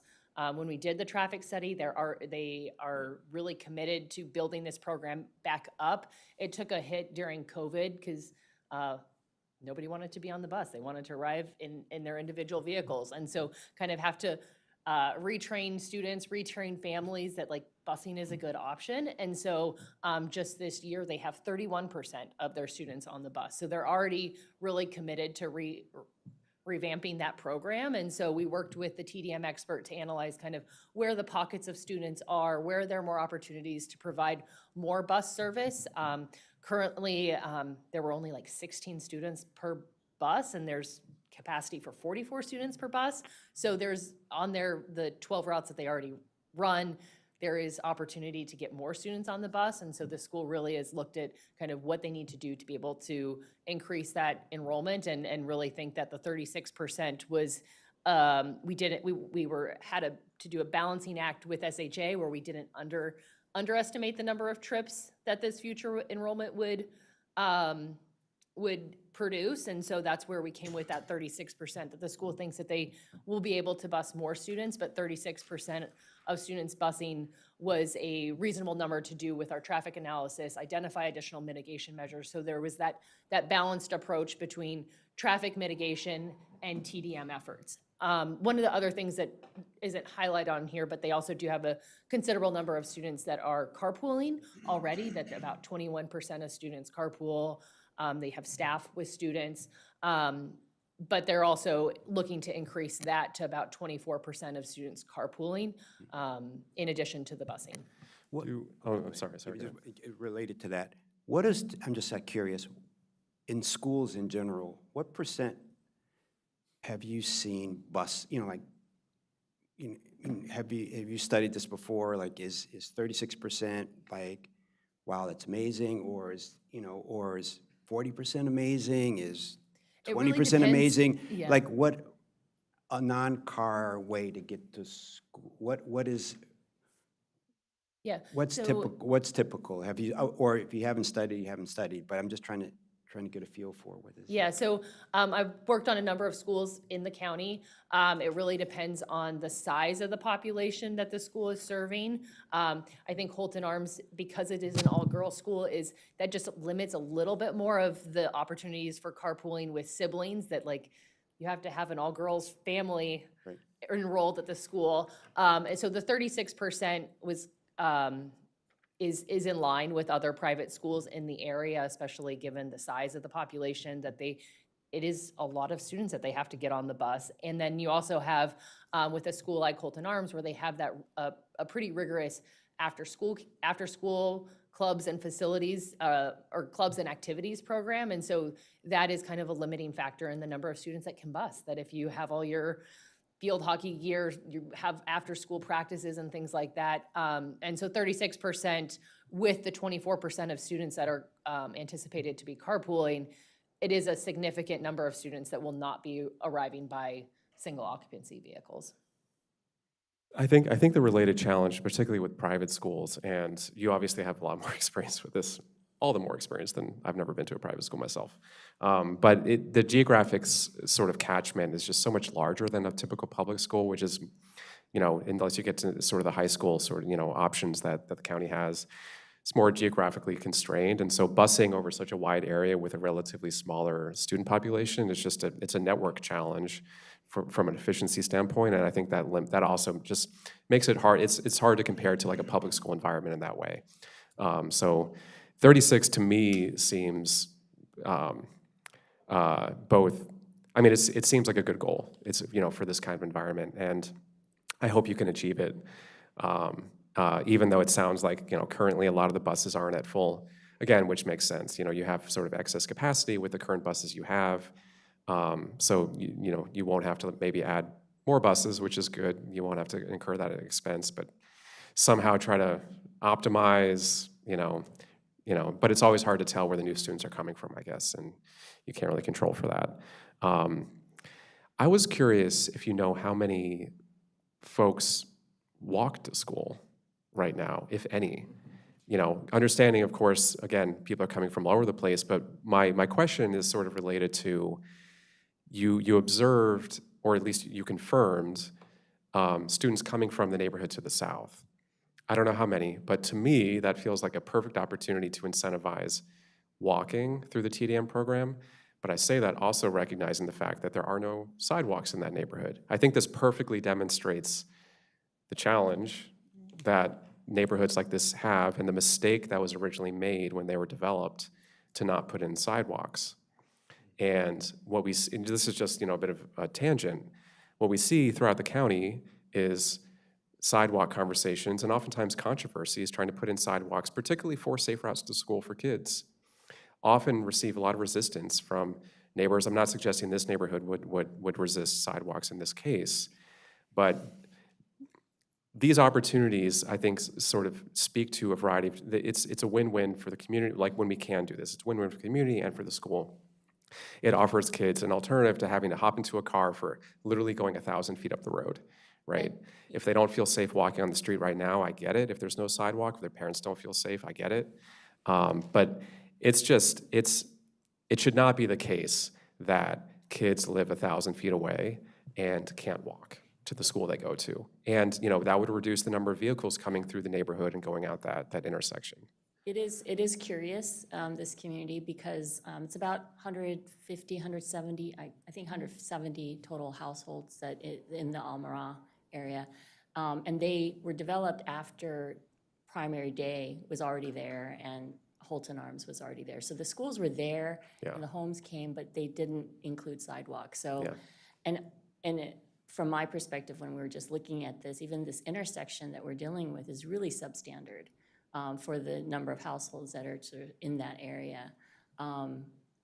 It's a big question. Things just weren't not done the way and thought about in the way and comprehensively the way we do now Yeah. in terms of new communities. Yeah, totally. And it's not, this is well beyond the scope of this application, of course, but I'm just sort of, to anyone who, for us and anyone who may be listening at home, like this is an example of how I think we can satisfy multiple concerns at the same time. Sidewalks not only benefit safety, obviously, but to the extent that they can reduce driving patterns, kind of reduces concerns around potentially peak activity and the congestion that these neighborhoods feel because they are disconnected neighborhoods. They have limited access. And so I don't discount what they feel, which is that there's a peak in the AM and PM sort of crunch. I don't dismiss that at all because there's such limited access and because, alternatives are non-existent. So just wanted to say that. I think that the recommendations make sense for the transportation improvements. Yeah, I would hope that, for example, I know you mentioned that it may take some time for the Royal Dominion Drive one to go move through the process. I would hope that at least on River Road, with the extension of that right turn lane, which is, as you mentioned, just striping, maybe that can happen sooner than that. I have no idea what the process kind of looks like for just restriping, but that seems like maybe an opportunity to kind of get out ahead of the other one.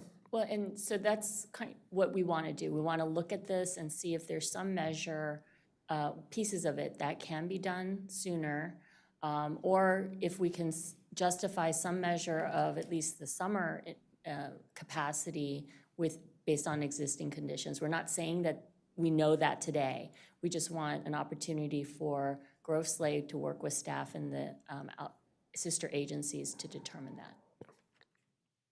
Sue? Can I yeah, just w- add okay. one thing to what Commissioner Linden just talked about? I 100% agree having sidewalks available for children, and I understand your point that there are a lot of communities that they come after, or that it was not thought about. And Montgomery County has a program for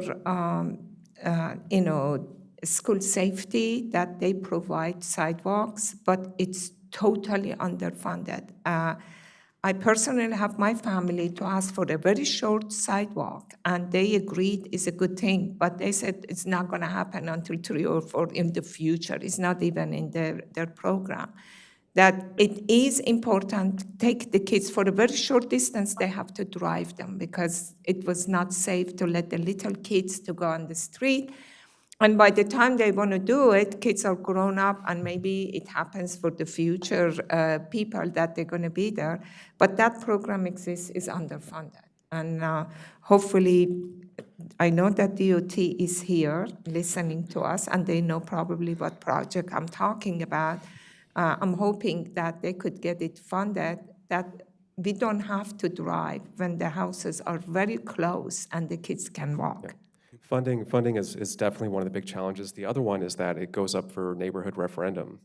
And a certain percentage That's true. a They certain said if percentage- you want it faster, get a Yeah, referendum, and that's not going to work out. And the threshold is so high that it's a high hurdle to cross for safety improvements. And I think that's something the county should revisit.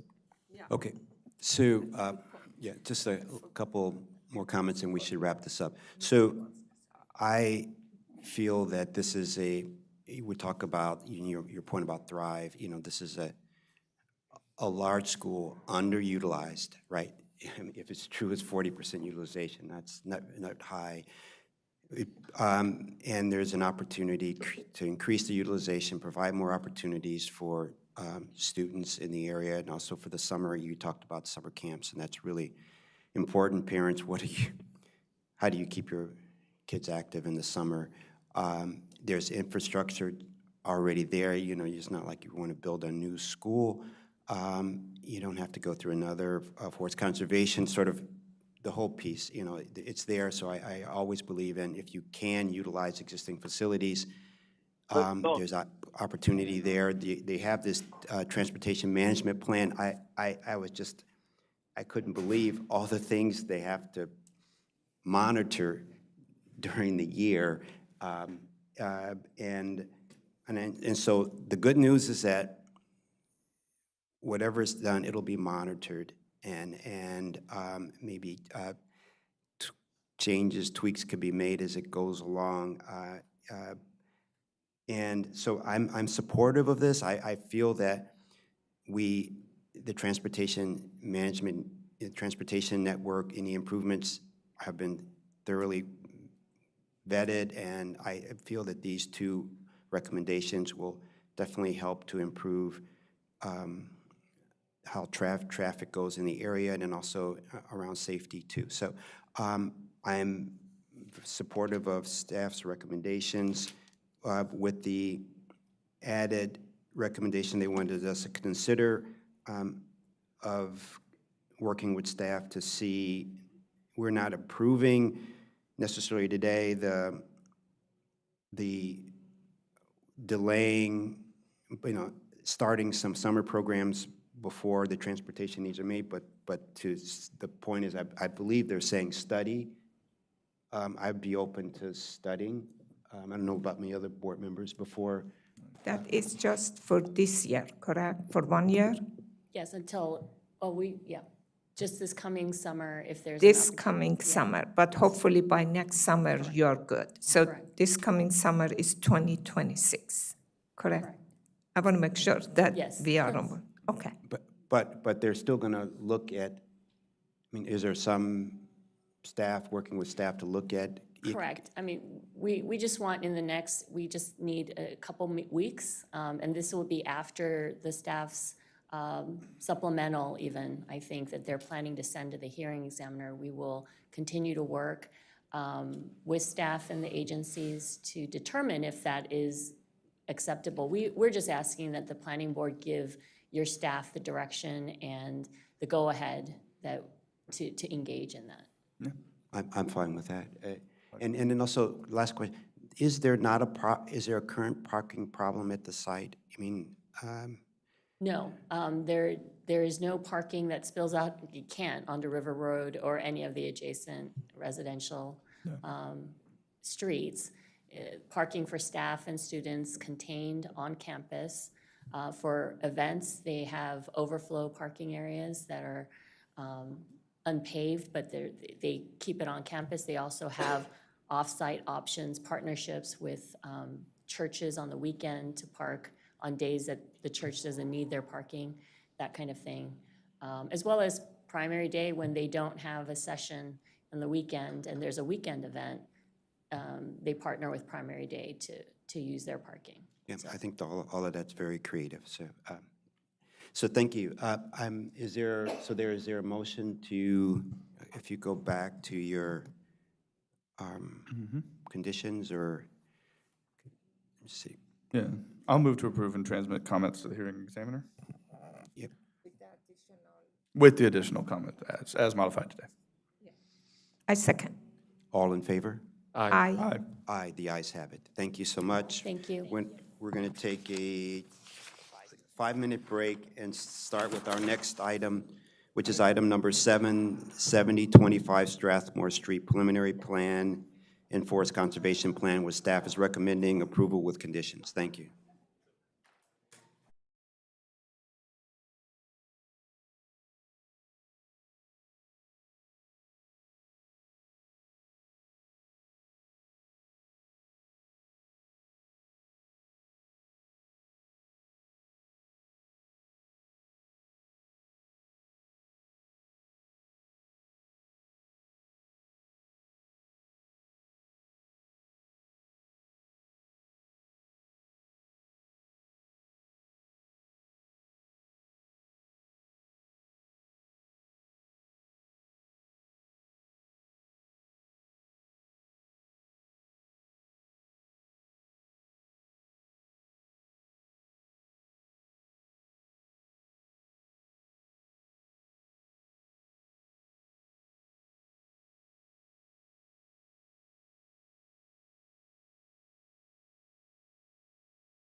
Good afternoon and welcome back. We're on, good morning and welcome back. We're on item number 7, 7025 Strathmore Street Preliminary Plan, Site Plan, and Forest Conservation Plan, where staff is recommending approval with conditions.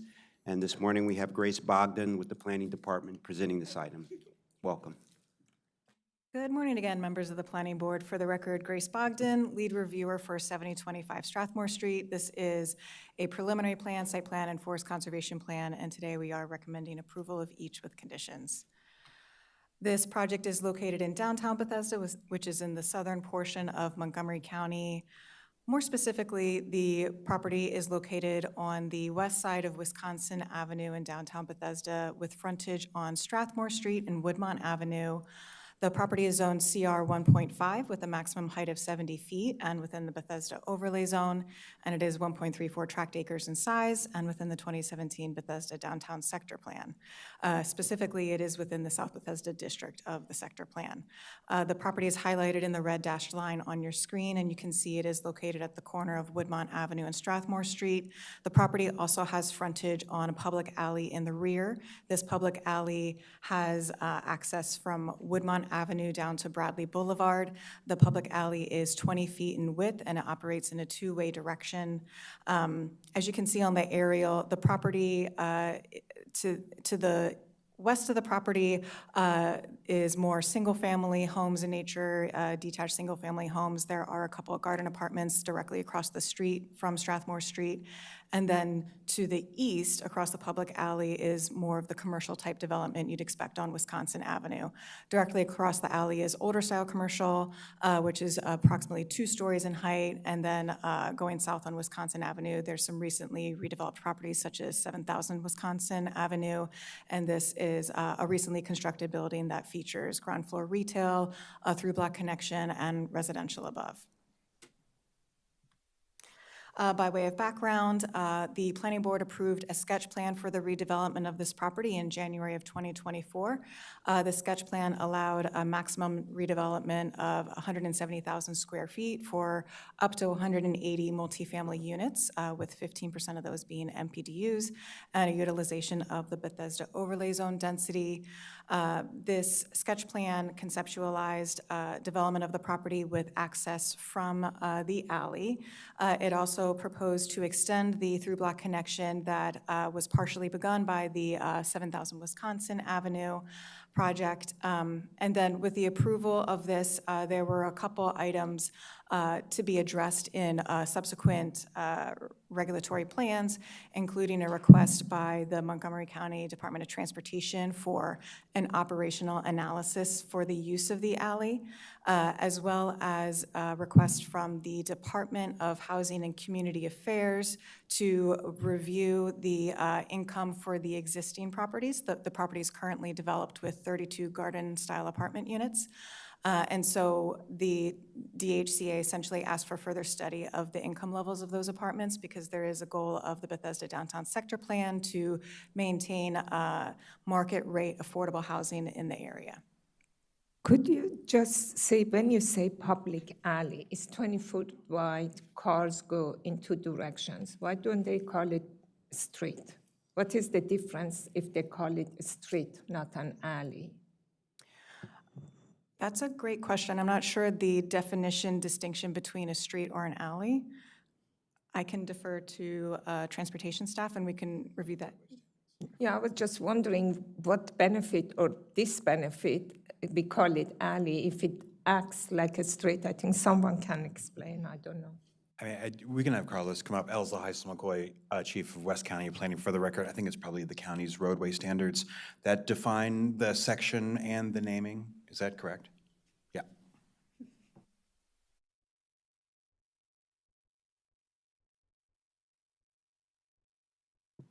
For the record, I'm Carlos Pazmino, Transportation Planner for the project. Yes, to echo what Mr. McCoy mentioned, it is in the Chapter 49 classification. The alley is mostly utilized for thorough access and also for loading. So that is the primary distinction between an alley and a roadway. In this case, the alley was platted back in 1939 as an alley for main access and thorough access for loading and circulation management. Yeah, so there are restrictions for an alley that Correct. is more restrictive, and they may not be maintained during the snow or other things and maintenance. Do they actually get on the maintenance schedule to be maintained as a public road? They need to be maintained, but I'm not entirely familiar with all of the maintenance restrictions. But what I'm aware is that the main distinction between an alley and a roadway, for example, would be the right-of-way. In this case, there are several classifications that SHA and MCDOT have added to restrict access for the alley thoroughway. Are they being cleaned from snow? Yes.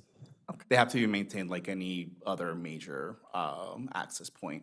So roadway, trash, lighting, et cetera.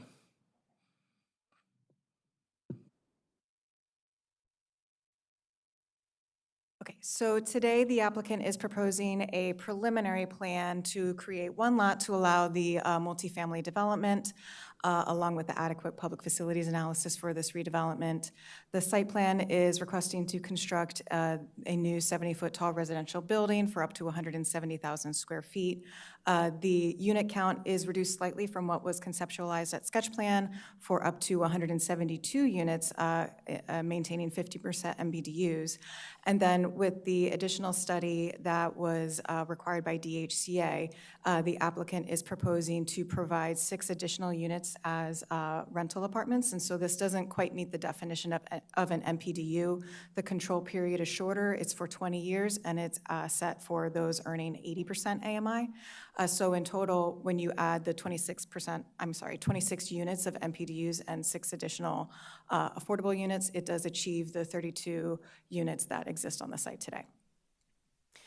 The applicant is proposing to utilize up to 81,859 square feet of Bethesda overlay zone density with the associated park impact payment. And this is reflective of the new PIP that was approved with the recent minor master plan amendment at a rate of $15.57. So the PIP for this particular project will be $932,907.69. And of course, the forest conservation plan that goes along with the plan and the associated improvements, and we'll get into that a little bit later. One of the exciting things about this project is the continuation of the through-block connection. As you may know, in Bethesda, there are several through-block connections that are recommended throughout the sector plan. Many of those we receive in redevelopment as partial through-block connections. And so for this instance, where we have 7,000 Wisconsin Avenue, that's created the through-block connection from Wisconsin Avenue to the public alley. We now have this project that will continue and complete it through the public alley, through this project site into Strathmore Street. So that helps increase pedestrian connections throughout the downtown area where one can access Wisconsin Avenue through Strathmore Street up to Wisconsin Avenue. And here are some additional images of how that through-block connection will look with the project. It will have a comfy floor-to-height ceiling of approximately 21 feet. The top left image is being viewed coming off of Wisconsin Avenue through the 7,000 Wisconsin property, looking through the proposed through-block connection. And the second one is the reverse, standing near Strathmore Street, looking through the project site's through-block connection, and you can see Wisconsin Avenue in the beyond and the through-block connection provided by that project. And then the third is a view of the through-block connection itself. The applicant is providing a variety of seating, wall seating, and landscaping to amenitize the area. For access and circulation, just by the way, we did turn the north-left. So now we have Woodmount Avenue running along the left side of your screen, Strathmore Street running through the bottom, and the public alley parallel. The applicant is proposing to maintain access off of the public alley. That operational analysis that was requested by DOT was included and reviewed as part of the transportation impact study. And the applicant also sent a letter to the director of DOT to ensure and approve the use of the alley for access for this particular project. So the public alley will be the main access point for vehicles entering the structured parking garage. The loading will be at the ground level along the public alley itself. And DOT had requested that the applicant push back the building, so the building set back from the property line an additional 4 feet, and this allows for proper sight distance along the alley and additional maneuvering throughout the alley itself. On the right side of your screen here, you can see where the applicant is providing the through-block connection, and the applicant will be updating the street frontages on both Strathmore Street and Woodmont Avenue to incorporate the Bethesda Streetscape standard. The main lobby entrance to the building will be on Strathmore Street, close to the Woodmont Avenue intersection, and the applicant is providing on-street parking spaces along Strathmore Street with an ADA accessible parking space. We'll be improving the curb cuts and the ramps to be ADA accessible along Strathmore Street, and we'll also be providing this mid-block connection to Wellington Drive. And with the LATR analysis and the off-site improvements, the applicant will also be making improvements in the vicinity of the project with additional off-site sidewalk improvements and lighting. In terms of design, the applicant has refined the massing into the refined architecture that you see on your screen today. The project was reviewed and presented to the Bethesda Design Advisory Panel twice in the process, first in February and then in May of 2025. The Design Advisory Panel was very interested on the materials proposed by the building. As you can see, it is an elegant white design. And so there was a lot of discussion regarding the materials, which is proposed to be a cementitious-like panel. And you can begin to see that the applicant will be accenting this in the balcony area with a warm wood material. It is a building that can be seen on all 4 sides, so it is a 4-sided architecturally designed building. And at the conclusion of those 2 meetings, the panel voted in support of 20 design excellence points for the project. As an optional method project in the CR zone, the applicant's required to provide 100 public benefit points from 4 categories. This project will achieve 111 public benefit points. And to note, a couple of those are points for the well-designed through-block connection and providing the affordable rental units agreement. This is a public benefit that's specific to the Bethesda overlay zone, and the applicant is achieving 20 points here. As well as points for architectural elevations, exceptional design, and providing a vegetated roof and a cool roof and BLTs. In terms of forest conservation, based on the tract size of the property, the applicant is required to provide 0.17 acres of afforestation, and the applicant is requesting a variance for impacts to 2 specimen trees in the vicinity and the removal of 1 specimen tree that's located on site. Typically, with variances, we request that the mitigation is in the form of the planting on site. However, as you can see, given the urban nature of this particular site, there is not sufficient place space for planting on site, and so the applicant is proposing mitigation in the form of additional afforestation, bringing the total to 0.21 acres of afforestation. The applicant has met all noticing and signage requirements. We did receive a handful of correspondence throughout the review, and then after the posting of this staff report. The first major concern is that the proposal and the building and the massing is out of character with the existing neighborhood. The building will be a height of 70 feet, and this particular property, along with properties in the vicinity, were zoned 70 feet in height with the Bethesda sector plan, and it envisioned this area being a transition down from the height that you would expect along Wisconsin Avenue of 120 feet down to the single-family homes. And so we believe that this project is in keeping with the vision of the sector plan. Secondly, we received an email commending the project and the redevelopment of this property, however, noting that there's a lack of family-sized units. The project is proposing studio, 1-bedroom, and 2-bedroom units, and is essentially asking where the family's going to live. And so the units are based off of the market need, and so that's how the applicant determined that, and I can let them speak to that more distinctly if you'd like. And then we also received an email regarding the undergrounding of utilities, commending that the applicant in this case is undergrounding utilities, but noting that this was not the case in other projects.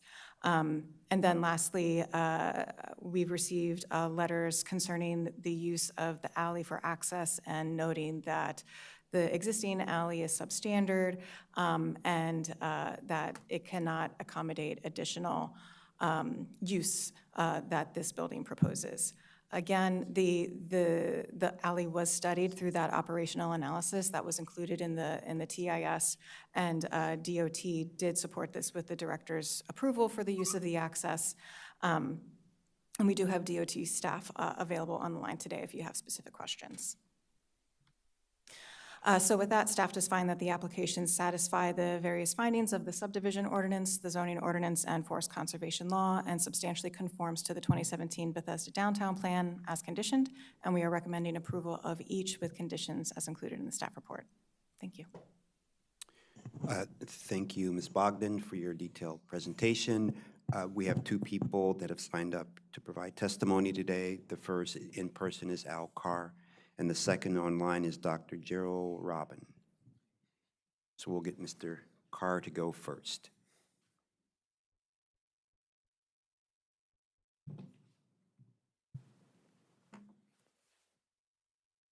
Morning, Chair Harris, Commissioners. For the record, Al Carr, I live in Kensington. Thanks for the opportunity to talk about the need for a utility functional plan.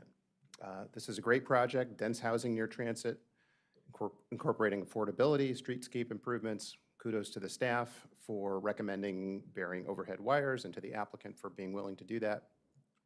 Utility undergrounding isn't free, but it has benefits, allows planting bigger canopy trees, increases reliability of the electric grid for the whole neighborhood.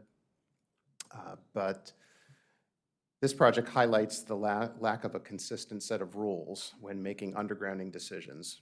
The proposal is to bury wires on Woodmont and Strathmore Street, including a Pepco feeder line for 100 feet. But in June, another applicant argued that burying a Pepco feeder line for 700 feet on Elkin Street would be detrimental because it fails to meet Pepco's minimum length requirement and would lead to diminished performance. So 100 feet today is good, 700 feet in June was bad. The laws of physics aren't different in Wheaton versus Bethesda. The truth is that burying Pepco's overhead lines is beneficial just about anywhere and everywhere. Longer's better, but short distances are fine too. Pepco doesn't have a minimum length requirement. In my written testimony, I listed some examples of successful short distance undergrounding projects. None of them led to diminished performance. And the inconsistency, lack of standards, it harms applicants as well as the public. Because of the uncertainty, applicants are spending money on Richter to come up with reasons why undergrounding is bad for their particular project. And staff spends a lot of time, and this board does too, debating the issues. There is a solution that I think has been staring us in the face, and it's within the Complete Streets Design Guide. There is a recommendation to develop a utility functional plan. And such plan would lead to better outcomes. It would provide certainty to applicants, to staff, and to communities, and a more consistent approach countywide. Let's figure out in advance, where does undergrounding make sense? Where does it not make sense? So that everyone knows what to expect. The current approach is sort of all or nothing. So I think applicants have this incentive to go to consultants to try to say why it's bad. And if you read that recommendation in the Complete Streets Guide, it talks about other options that are more affordable, like fee in lieu or partial undergrounding. Thanks. Thank you, Mr. Carr, for your testimony and for your recommendation of utility functional master plan. So next, we have Mr. Gerald Robin, who's online. Welcome, Mr. Robin. Thank you very much. in relationship to this board, I thank you for the opportunity to address you and for the people that work on and at the facility. There are some really nice quality people. The reason I'm here is because I'm coming from 20 years of living with this alley. And when I finish what I have to say, I want to leave you with an impression of what 20 years has produced. But I'd like to first mention that Mr. Pablo Collins introduced his presentation last year and what his concerns were. And I share several of those concerns. One is that Leland Street, where he lives, has restrictions on poundage and overweight, and that there are large vehicles that we know, garbage trucks among delivery vehicles that are 10,000 pounds and more. And I want to talk in just a few minutes of how that has impacted on our alley.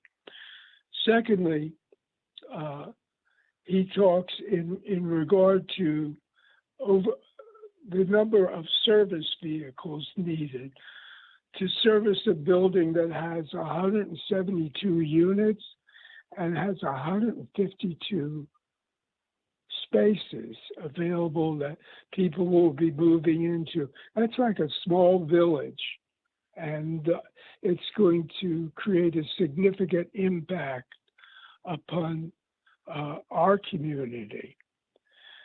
And the last thing, which I think is a distinct possibility, is that this complex, this invasion of added cars, trucks, delivery vehicles of all sorts is going to add an impression, a negative impression on the streets that are adjacent, extending for quite a distance and creating a significant backup on a regular basis. But let me touch briefly on our alley. It has 3 garages on it. It has a large storage facility for people on this alley. And it's 20 years old. I personally have looked at all the improvements on this alley in 20 years, and we're talking now on personal vision and what has happened. The only times that I've seen improvement in the structure of this multi-surfaced alley, which is tortuous and which has been rutted and has cracks and numerous defects, is when the potholes got so big that I would call and request, and I got a prompt response on filling those potholes. But there has been no resurfacing in 20 years, and there's been no supervision, because you all have done a wonderful job in your presentation and work up on this, but we're not going to see you and would not expect to see you afterwards. There's no one to supervise the complex problems that are going to befall on this alley once you institute this massive structure. So that vitally concerns me. This is a Class 4 designation of an alley, and it's the last one in every city, Denver, New Orleans, that gets any attention. And the 20 years that I've observed it, that certainly is true. So what I'm saying to you is, not only do we have problems, and the Adagio is not mentioned here, we're talking about 200 people who, since they've instituted living here in the Adagio, they have been beset with restrictions, two massive Yeah, Mr. Robin, can you start winding up your presentation? I'm sorry. Yeah. Two massive signs at the entrance on Bradley Boulevard that prevent us going into our alley and garage, which is only a few hundred feet away, because that there's no turn allowed as you come up from Arlington Road. Right. And on the other side of the alley of Woodmont Avenue, with no consultation, we had a island put in, which creates more havoc and more time consumption and more daily aggravation to our residents. Yeah. So what I'm saying is, we left from home in Potomac to come to the Adagio. I love Bethesda. It's been terrific. And we walk to the majority of places that we love. But that's becoming more difficult. And I don't think this will be functional. And I'm really seriously concerned of what happens if you give this approval. I think we'll be stuck with a complex which spews cars and trucks with no regard to supervision. Yeah, Mr. Robin, you need to And, direct, you had 3 minutes. We gave you much longer, but now you need to wrap up. You could take 20 more seconds and let's. Okay, Thank you. I thank you for that. Right. I thank you for that. I can wrap up, and my wrap up is this is a project, but it's a project that brings a fourth garage, and it's going to bring all the traffic and pileups that I think will invade nearby surfaces. I don't want to see Bethesda resemble Crystal City. It's a community that I love, and I hope you will keep it that way. Okay, Thank you very much for allowing me this time. Yeah, thank you so much. I appreciate it. Thank you. All right, so we have the applicant here. Would the applicant like to make a presentation? Yes, please. Good afternoon, Chris Rulin with the law firm of Lurch, Early and Brewer. We represent the applicants in this case, Strathmore Apartments 1 Limited Partnership and Strathmore Apartments 2 Limited Partnership. We have a couple of representatives of our project team with me today. We have Michael Miller representing the applicant, who's here on my right, Fike Tuckberg with Architects Collaborative, and Chong Cho with Architects Collaborative, and we've got a few members of our project team, Ian Duke from Vika IC and Chris Cabot with Galloway, our transportation consultant, are both online, and possibly some others as well. We were last here about a year ago in 2024 to discuss the sketch plan for this project, so we're very pleased to be back here now to complete these additional steps. This has been in the works for a while. We really appreciate planning department staff's assistance through this, and we do agree with all of the conditions as proposed. As you may recall, the applicants here have owned and managed the existing multifamily garden apartments on this site for many years. The building was constructed in about the 1940s, and as you would expect, it doesn't feature many of the modern conveniences or amenities that you would see in a modern apartment setting. Given its age, it also doesn't take advantage of the CR zoning envelope that is out there today with respect to height or density. And it only has 32 garden apartments on site today, well below what the map zoning would allow. For these reasons, it does present an important opportunity to address not only the downtown plan's primary recommendations for this property, which is to promote enhanced redevelopment opportunities to foster a quality mix of housing options. It also responds to the county's need for new housing by providing up to 172 new multifamily units, including, as you heard, 15% MPDUs and additional 6 units that will be subject to a rental agreement with DHCA, so that the project will retain 32 affordable units in total, representing 100% replacement of that naturally occurring affordable housing. For all of those reasons, we're very enthusiastic about this project. Would take probably a couple of seconds to respond to a couple of points that have made regarding, I think, first, the alley concerns. As staff explained, Grace did an excellent job recounting the history, but those issues began to be addressed really with the sketch plan stage and had resulted in a condition for an operational analysis of the alley, which was completed in addition to the traffic study with this site plan and this preliminary plan. And the MCDOT director has provided a letter confirming that the alley access is appropriate with the conditions that are stated in that letter. That's important because the zoning ordinance driveway standards also require the access to be from the alley in order to reduce curb cuts on the outer streets. So it would put us in a very difficult position if the alley were not able to work with that provision in the code.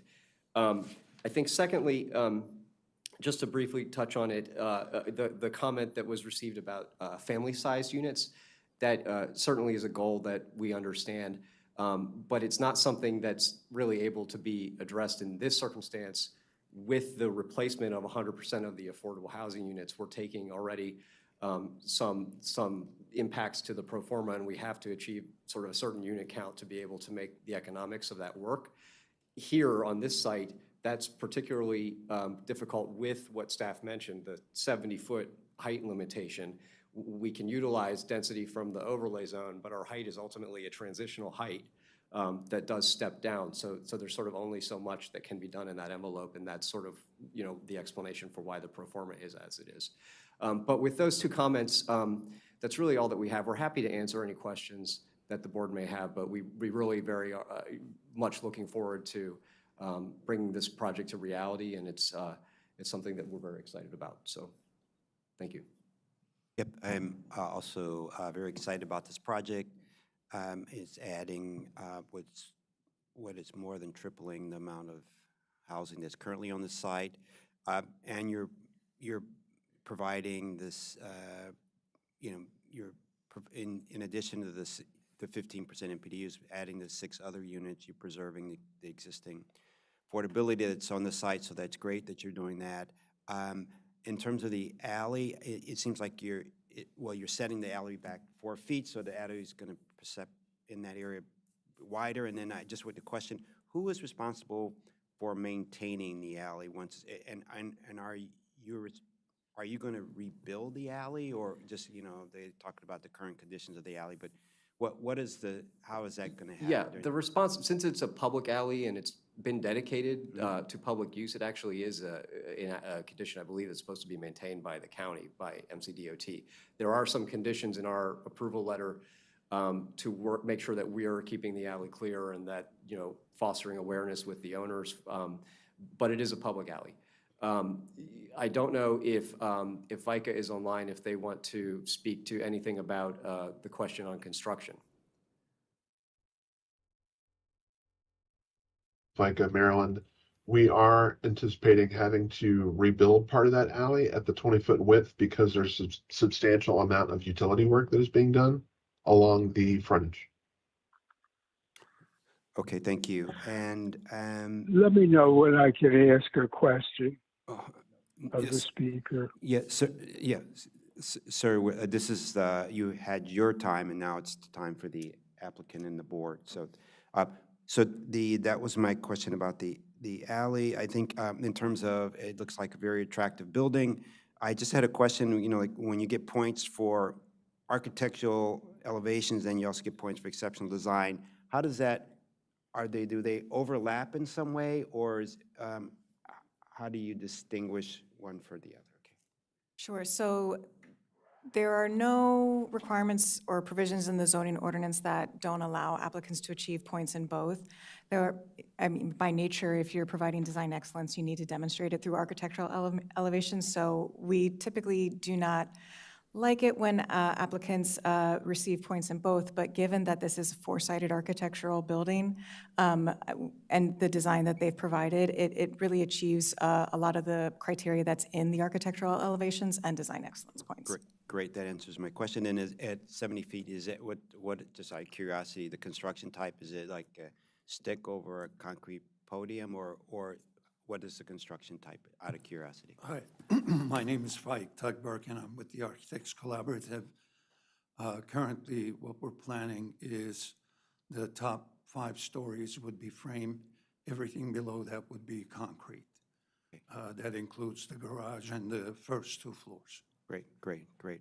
And I also love that the loading is off the alley and sort of makes the streetscape more appealing and you know, it seems, and then I also love that you have a street level loading place on the alleys, which makes it easier to load and unload and not having to go into the building to load, like that.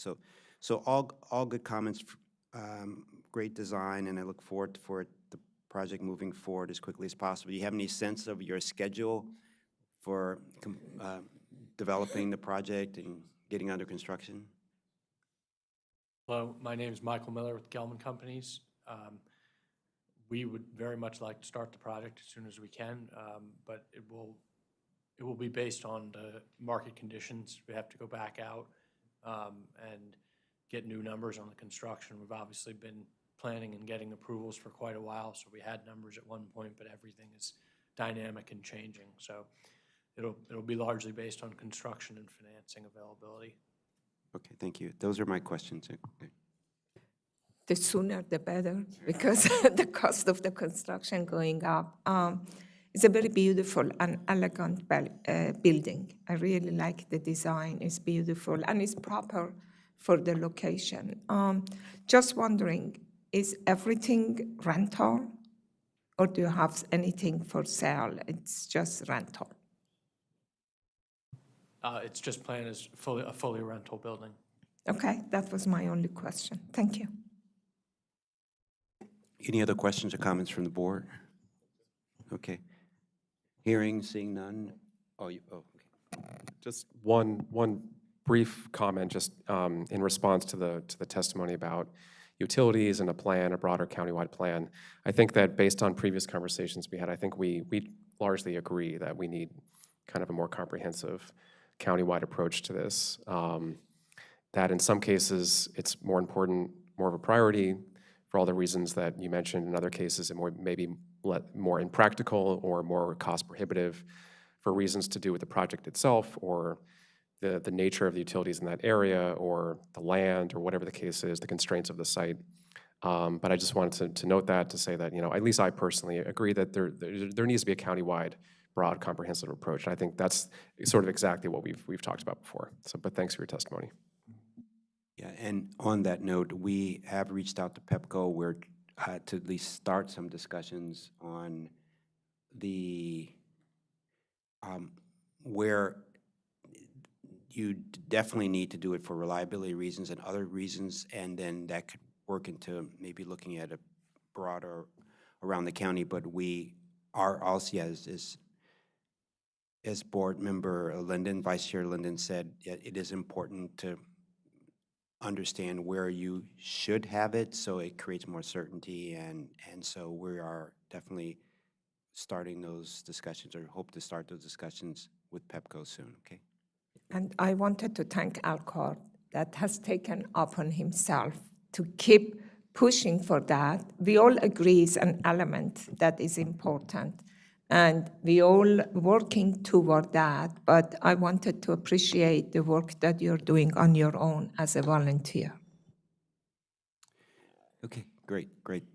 Hearing no other comments or questions, do I have a motion to approve the first, the preliminary plan 1/2025-0120 and site plan number 8/2025-0080, where staff is recommending approval with conditions? Yeah. I'll move to approve the preliminary plan with conditions. They say we need 3. And the site plan, and then Forest conservation do we do the forest conservation separately, or you want it all 3? Okay. So we'll do all and the forest conservation plan. Second. Okay. All in favor? Aye. Aye. The ayes have it. Thank you so much. We appreciate it. Thank you Good very luck much. on moving the project forward. Thank you.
Good afternoon and welcome back. We're on item number 8, vehicle miles traveled tool, where staff is giving the board a briefing.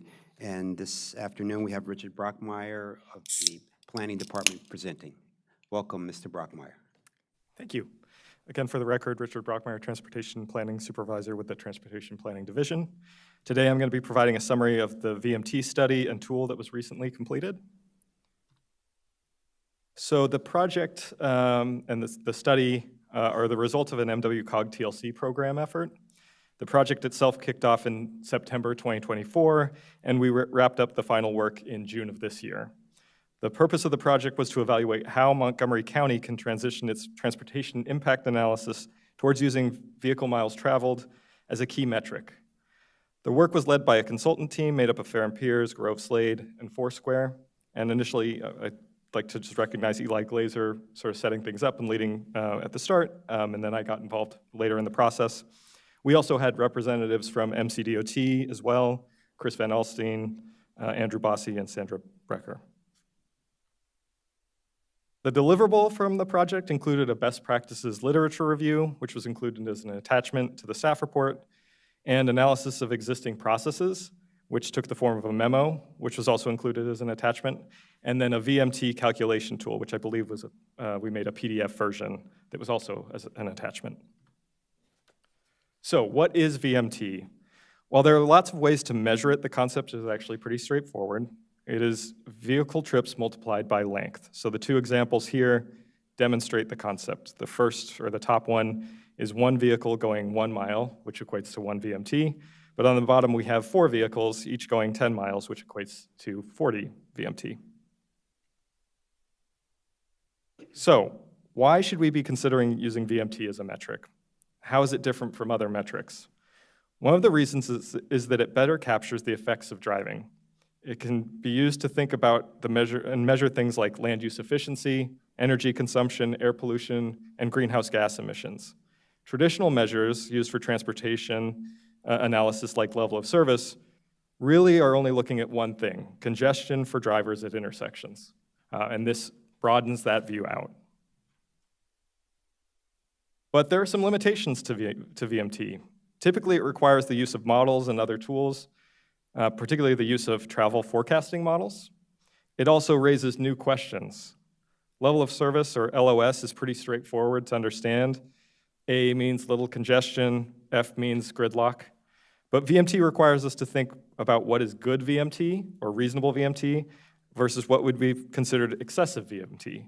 And does that definition change based on context of the land use, of the transit accessibility? There's also a variety of methods for measuring VMT. For example, you can look at all the VMT occurring on the network, or you could focus on VMT generated by a specific project. You could think about it as VMT per employee or resident, or combining those two. And you could think of it as in a much more complicated way by focusing in on specific trip types, VMT related to home-based trips versus work trips. So there's lots of ways you can slice and dice VMT. And it's still an evolving landscape. And so while there's definitely things we can draw on, particularly from California, as noted in the literature review, there is not a standardized approach. There's a lot of interest, a lot of work being done, but there's not a standardized approach to how you incorporate VMT. So shifting gears a little bit to thinking about how we can use VMT and what we had the consultant put together. One of the things that they looked at was the review of adequate public facilities. The findings developed a few key ways that this could be incorporated. We could determine the APF study area based on VMT rather than trip generation. What we currently do is use trip generation to determine if an LATR is triggered, and if so, what the scope of that study area is completed for the APF review. But we could shift to using VMT instead of just trips.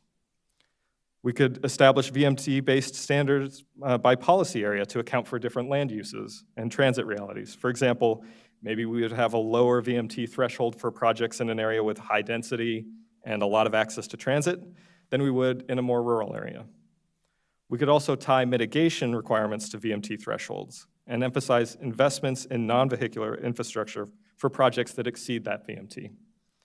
And lastly, we could develop a new GIS-based procedure to track development applications and their estimated VMT, sort of giving us an overall and continuous look at how the development projects that we're reviewing and approving are impacting overall VMT. The team also looked at transportation demand management, or TDM. I'll note that this work was completed prior to the council considering repealing Chapter 42A of the county code. So depending on how that turns out, the recommendations may not be as relevant or would change slightly. But some of the thoughts here were extending TDM requirements to include residential and commercial developments beyond the TMD boundaries. There could also be development of framework where TDM measures that developments proposed could reduce the VMT impacts. So you could say what your VMT is going to be for your development and then think about some of the TDM strategies that would reduce that VMT. We could also require TDM site design elements in the preliminary plan to allow for more accurate VMT calculations and appropriate mitigations. And lastly, we could track TDM requirements for projects and develop sort of a menu of TDM options or measures that developers could choose from. They also looked at impact taxes. For impact taxes, VMT could also be incorporated to look at the calculations and considering allowing low VMT developments to pay less because their impact is less.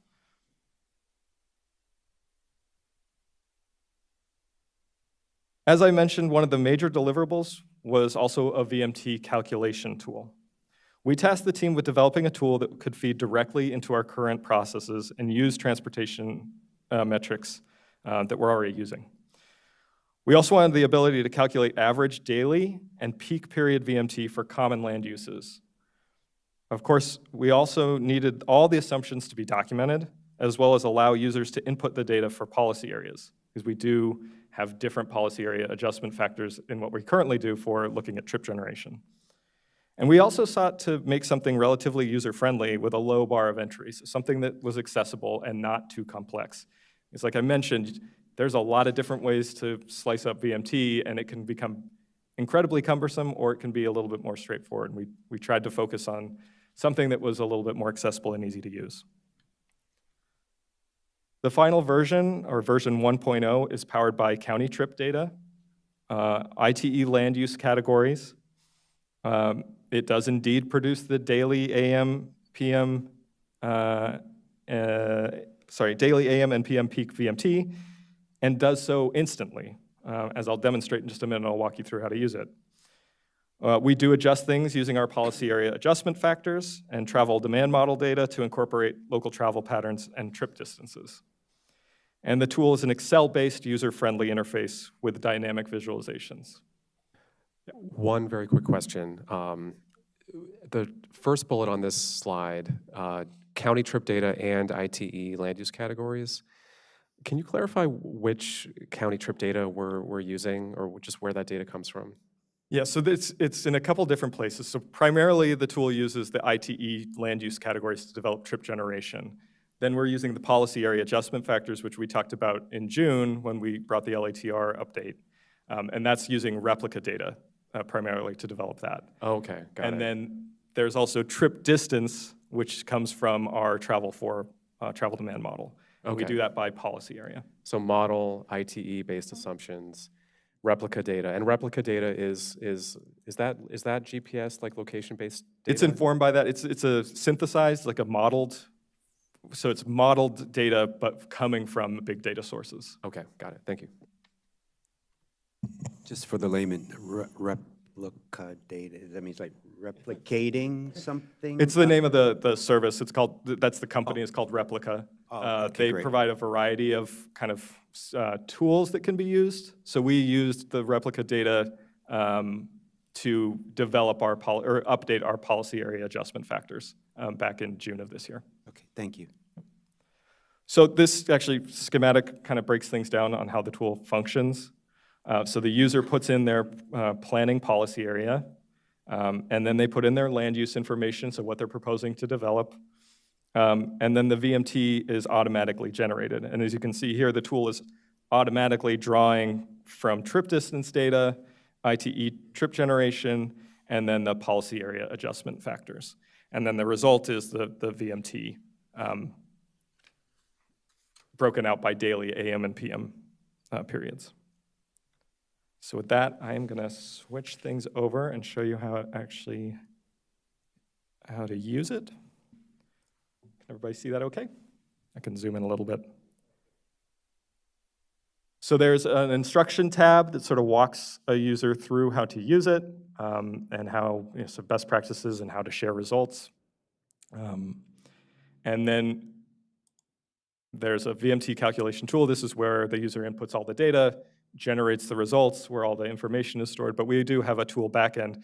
We don't make everything visible, but we did think that this was important for maybe troubleshooting and understanding how the calculations are happening so that somebody can go and take a look and make sure everything's working correctly. We did get a pretty extensive user's guide to help us kind of update this as needed, provide as needed to others, so that we can kind of maintain this on an ongoing basis. So an example here, we would just type in a project name and a description for documentation purposes, what the date is and time. Okay, and then we have a drop down here and a map. So the user would say, what policy area their project is located in. So we'll just pick one. Let's just say we're in the Germantown Town Center. Automatically updates the map. And what that's doing is it's pointing the tool to all that relevant information, the trip distance data for that policy area, the policy area adjustment factor for that area. Then down here, you're loading in your land use codes from ITE. We have a lot. There's a lot of land use information in here, but it is not the entire ITE. And so this is one place where we think that there's probably room for improvement. We've already noticed in some cases we're seeing things that aren't in the tool that are coming for consideration. So that's previewing some of the sort of the next steps. But you can see there's a lengthy list of all the different land uses that they've incorporated. So for this example, we'll just say we're going to develop some multifamily housing, low-rise, and we're using dwelling units as our measurement unit.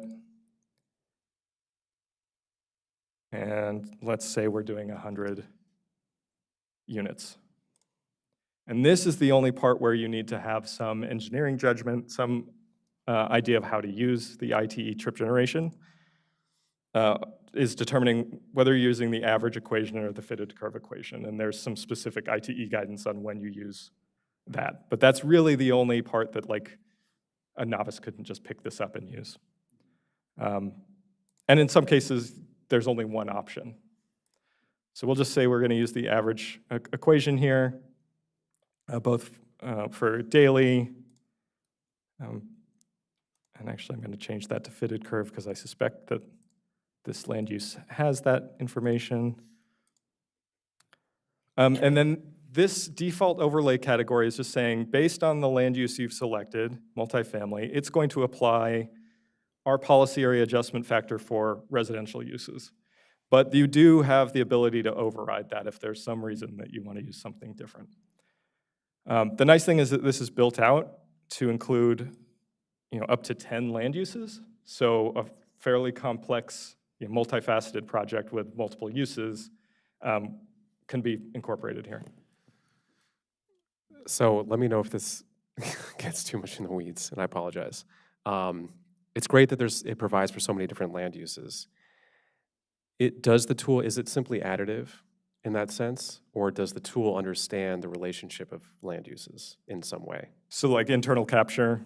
Yeah. Yeah, it does not do that. And again, these are sort of the things that we're starting to see, now that we have this tool, we can use it. There are some things that we would like to change. And yeah, internal capture is one. I can get to some of the others, but no, right now it does not sort of understand that if you're putting multifamily with retail, that there's an internal capture component in there. You'd still have to do that using ITE standards. Okay. So So clearly, like version 2.0, 3.0, perhaps we could get there.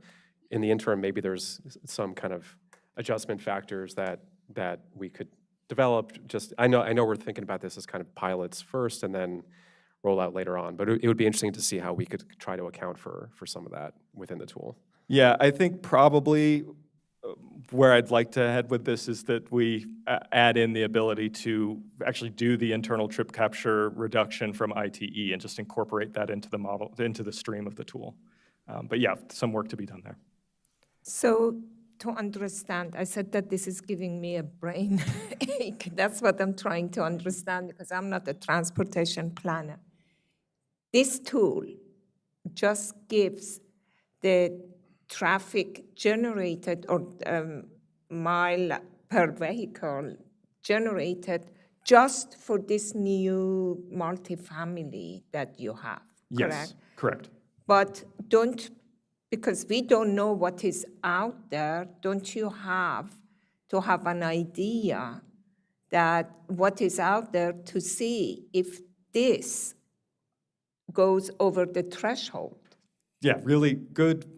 You guys are jumping ahead on the presentation, because yes, you're we don't have absolutely right that. that these are the limitations. Right now, what you could do is and this is what we're currently doing, is you'd set up your existing condition. So if we're talking about a project being proposed, what is the existing land use and what's that existing VMT? We'd have to do that in a separate file. And then we'd do the proposed in a separate file. And then we're gonna have to calculate what the net new VMT is.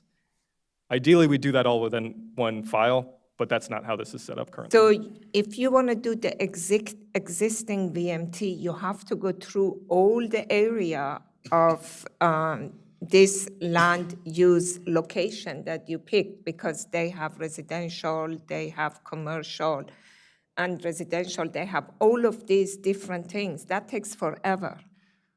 So this is set up for more of like a specific development proposal, like we use for our LATR analysis. It's set up to look at an individual project basis. You could go up to 10 and do it for a larger area, but that's not sort of the intent of this tool. This tool was really meant for specific development projects, not an area.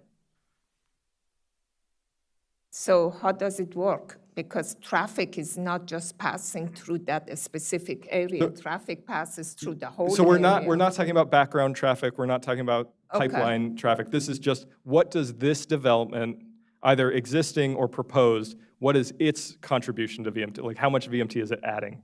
Okay, so this is like a beta case. You're Yes. just trying to see how this thing works and how it compares with the existing tools that we have. But you're not right now planning to use this tool and replace it with another tool. Right now, you're just trying to see how this compares and how it works. Right, yes, this is a beta version. Beta It's version, and it okay. is focused on individual specific development review. Again, sort of going back to how could we incorporate this into APF, or adequate public facilities analysis. So eventually, when we start thinking about the next growth and infrastructure policy, this might be something that we decide we want to use instead of just trip generation, because we're adding in that additional aspect of, how far are those trips going? And better understanding their impact to the larger context, rather than Okay. just looking at the auto vehicle trips Yes, that adds to the network. yes. And do we have any idea that how the result of this tool compares with the existing one? Is it more restrictive? Is it more flexible? How does it stand? Is it more realistic? Do we know that if it is worth, the trouble of doing that? Is it giving us a more realistic, restrictive, flexible? I don't know. I have no clue how this could replace the existing, So yeah, it's kind of doing what we already do with the trip generation. It's adding that additional layer of how far are those trips going.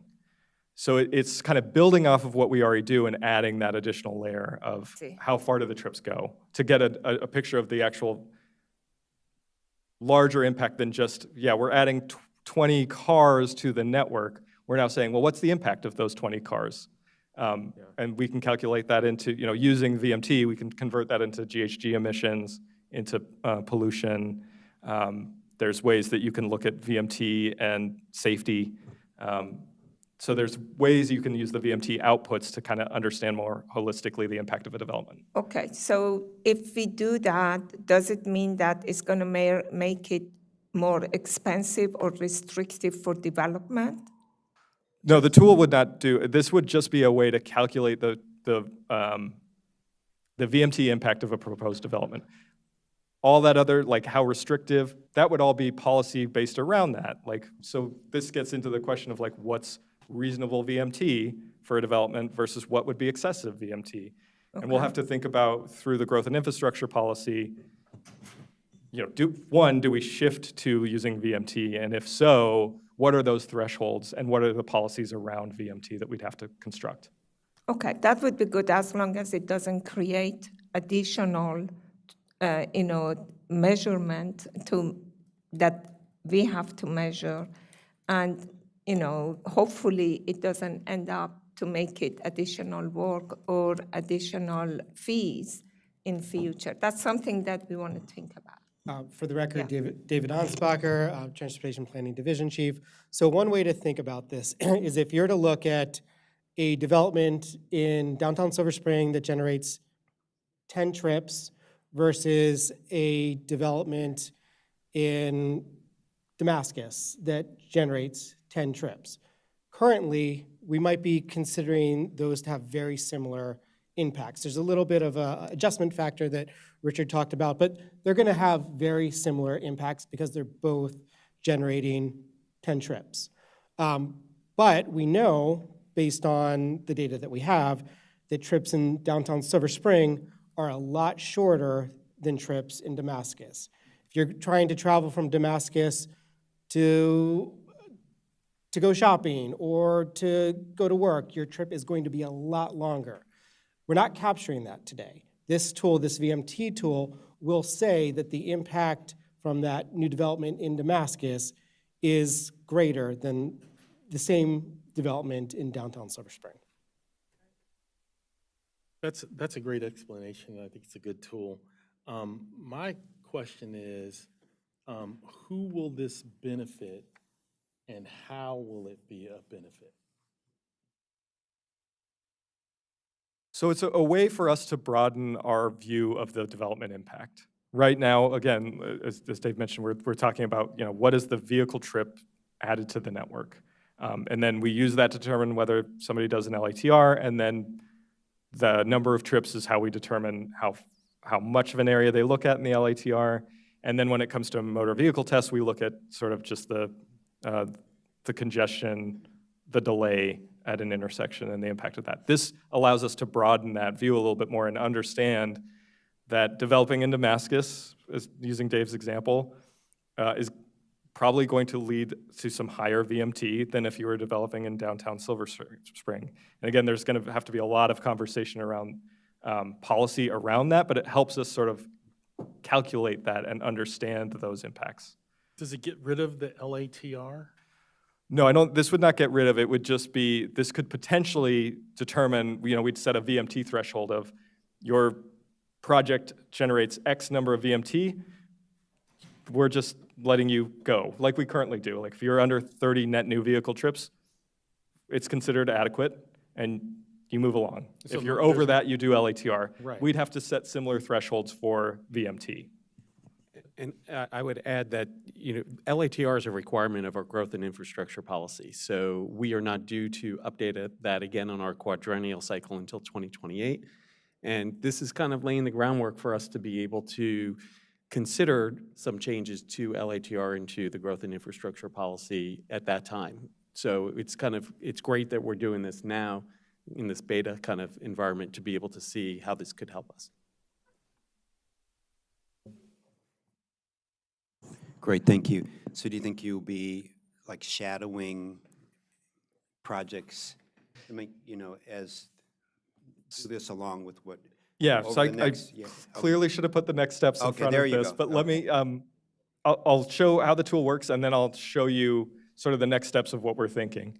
So again, just to show sort of the abilities here, if we were going to include, let's say, a strip service retail plaza as part of this, and in this case, we're talking about square footage, and we're talking about 15,000 square feet, and we'll just use fitted curve again.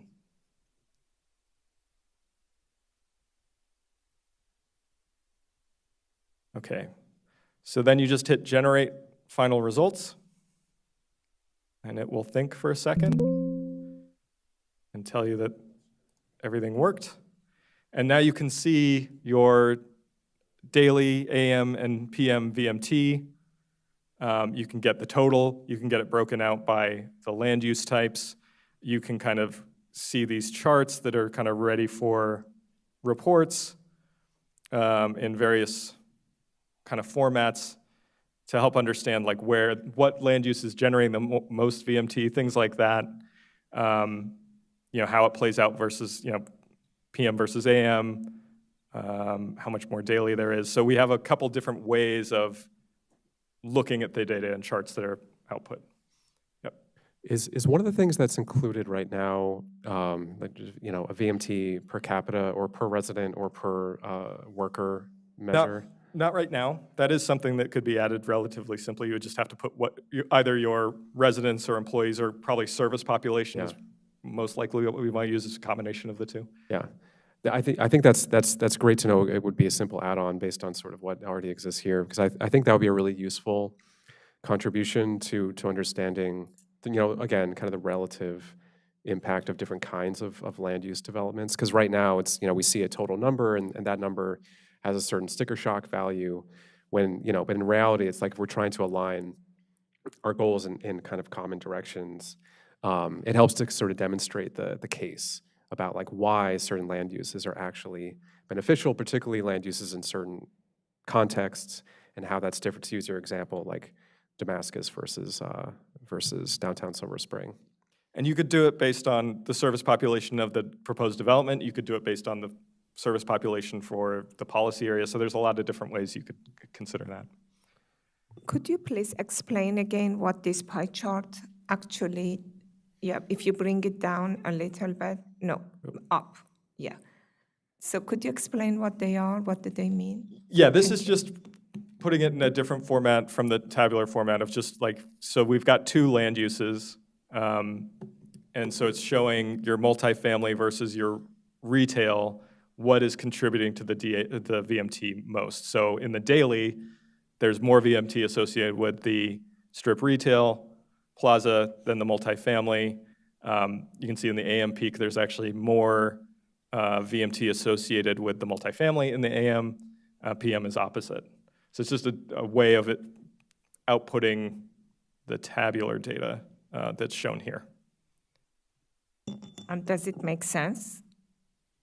Yes, I mean, it's all based correct? on the ITE trip generation, and then, our forecasting tools in terms of determining the trip length by policy area.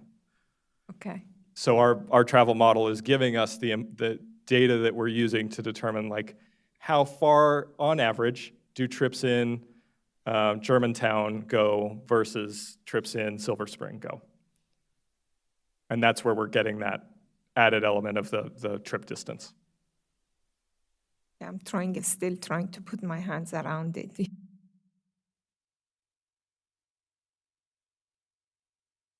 So yeah, we can get into more questions in just a minute. I'll just talk a little bit about the next steps. So we have this tool. Again, it's a beta. It has some great information, but what do we do with it now? So one thing we need to do kind of right away is right after we finish this project in June, in July, another version of the IT trip generation manual was put out. And so we need to update everything to the 12th edition trip generation information. We've already started working on that. Again, we had great documentation, so that's something we can do in-house. We're not having to get consultant service to help us do that. That's something we're doing on our own with what they've given us. There's some other improvements that we could pursue as well. expanding the land uses. So like I mentioned, we've already seen some land uses that aren't currently captured in there. So either having more of those land uses input or having the ability to put in custom land uses and custom trip generation would be helpful. Accounting for trip reductions like pass-by trips, we do currently do that with what we're doing now with trip generation. Is there's a certain percentage of, let's talk about daycares, for example, where ITE would suggest up to 40% of those trips are pass-by trips. So they're not new trips to the network, it's something you're doing while you're passing by. That's not currently in this tool to be able to modify the trip generation that way. Internal capture is another one where you have these land uses that work together and you actually aren't creating any new VMT because all of that is occurring without a car. And then parking supply reduction. There are some ways that you could include, if you're not providing a certain number of parking, your trip generation could go lower. And again, those are all things that we incorporate right now into our trip generation analysis that we would want to incorporate into a VMT tool. Again, my concern is your last bullet, that I think it's very important that how this new model would impact the APF requirement for the development and how it compares with the existing one. I don't know if we want to make it as a tool to encourage development in specific areas and discourage in other areas. If that would be one thing that we would be using, I think it has to be very transparent and clearly identified. But my concern is that what's going to happen is going to happen that those areas, like the rural areas or areas that are further, to be areas that developers don't go, and it's just going to be people that they just go there that they financially can afford it. And again, it's going to make the diversity less in those areas. And we know that a lot of our diversity exists in those rural areas. So we have to be very careful how we're going to use it into our APF review and what is the impact for development. I'm perfectly fine if we want to encourage it to go to the areas that we want to go, but at the same time, it shouldn't be used as a tool to discourage people to be other areas as well. Yeah, that's a little tiny bullet, but like years of work in determining that. Like we have to have a lot of policy discussion around that. The council would need to have policy discussion around that. That is part of what we anticipate with the growth and infrastructure policy. Whether we go to VMT or not, there's going to have to be a lot of coordination and discussion on how we update that and modify that. But particularly if we include VMT and include some version of this tool in that, yeah, those are all important things to bring up. Transparency is important. We have to make sure, because this is a little bit difficult concept to understand, but whatever that we decide to do, if we decide to go this way, it has to be very transparent how it's going to impact everything else if we compare it with the previous method. Yes, and I'm glad you're bringing it up. Yeah. My next slide is going to talk a little bit about, but yes, one of the reasons that we're excited to have this and be able to start producing and using this is that we can build up data to help us understand more of what the impact is going to be, so that we can compare, hey, this is what we did, in July of 2025, we had all these projects come in, here's what their trip generation is, here's what their LATR requirement was. If we moved to a VMT-based approach, how would that be different? And so to help us have that discussion with more informed information and data. One just small comment on how this might inform kind of future policy or LATR updates. Right, correct me if I'm wrong, but right now, the policy area, the color policy areas within LATR, they already reflect different impact tax levels, correct? And so the current policy already sort of goes in the direction of understanding that there are higher associated impacts with certain contexts and parts of the county where it would require more infrastructure, for example, or the impacts related to transportation are assumed to be greater because of where those developments are. And so I take your point that, the policy conversation needs to be sort of nuanced and careful and understanding to the extent we can all the associated impacts from this in terms of things like impact tax. But I don't see it. I think our current policy framework already sort of understands the smart growth priorities that we have and tries to align it with what our plans speak to. And so it's already sort of heading in that direction. I see this as potentially contributing to that. Yeah, and I had just pulled up the impact tax, the transportation impact tax rates. In a green policy area, which represents the more rural areas, the impact tax rates are about 3 times the cost per unit in a red policy area around a metro station. So that is already baked into the processes that we have. This tool would help to refine that some and apply it to LATR as well. Yeah, as long as it doesn't go to the wrong direction. I'm perfectly fine to refine. You already said it's 3 times higher, correct? Yeah. Some of the other functionality, like I talked about, we want to have one file so that we can talk about net new VMT. Right now, that requires us to have 2 separate files, so merging those. We do want to consider like a single source for trip distances and the other policy area adjustment factors. Right now, we're using our travel model for trip distances. We're using replica data for our policy area adjustment factors. That rolls up a number of different things into one factor, access to transit, land use density. All of that's incorporated in the policy adjustment factor.